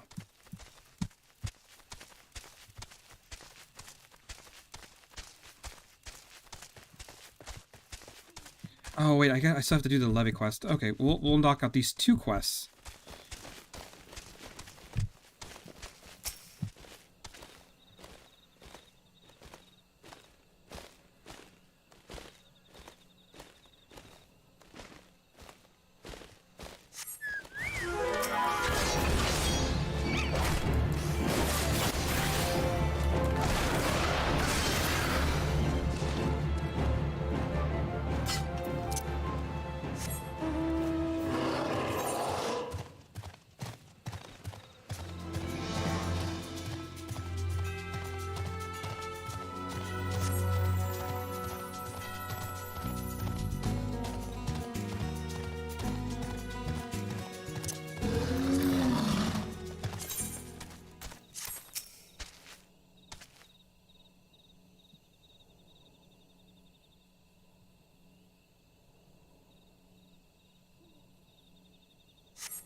What do you mean unable to open the map at this time? What the...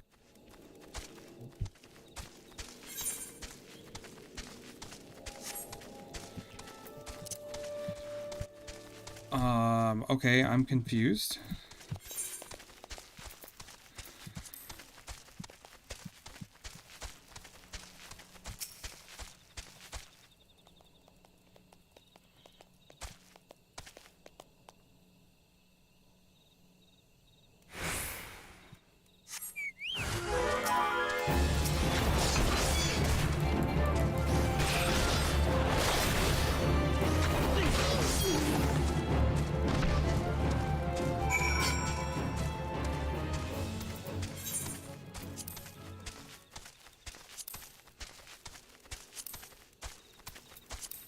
Oh, because I have to do this.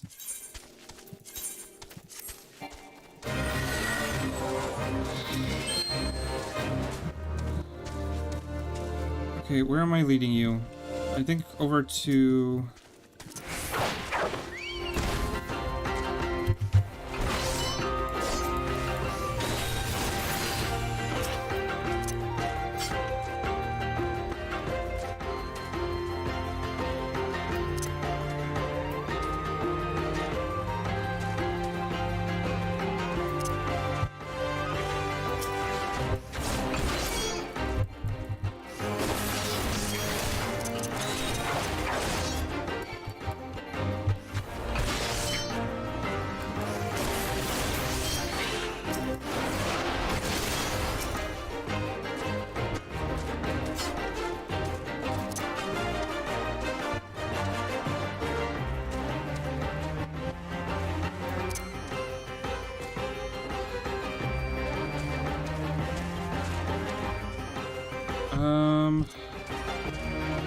Probably gonna be better to go this way.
No.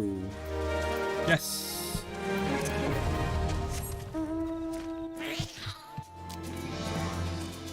I do not accept random invites.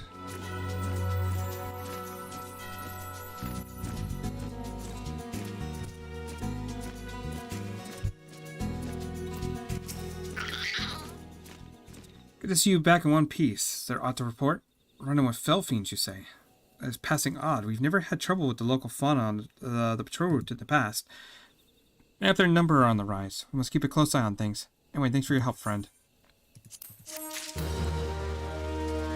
See? Okay, that didn't take too long. And that's all the quests in there. So, tomorrow we're going to head back. We're going to head over here and make friends with sylphs. Let's go back to the city. Just so I can get that rested experience.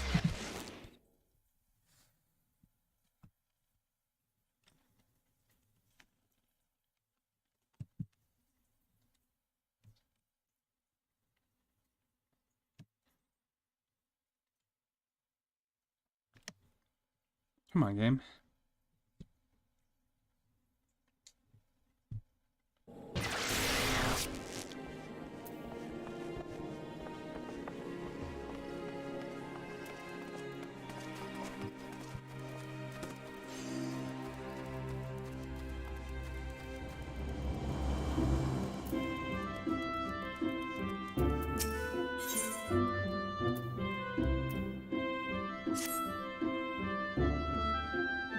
Okay, and we might want to pick these up too next time. Yeah, why not?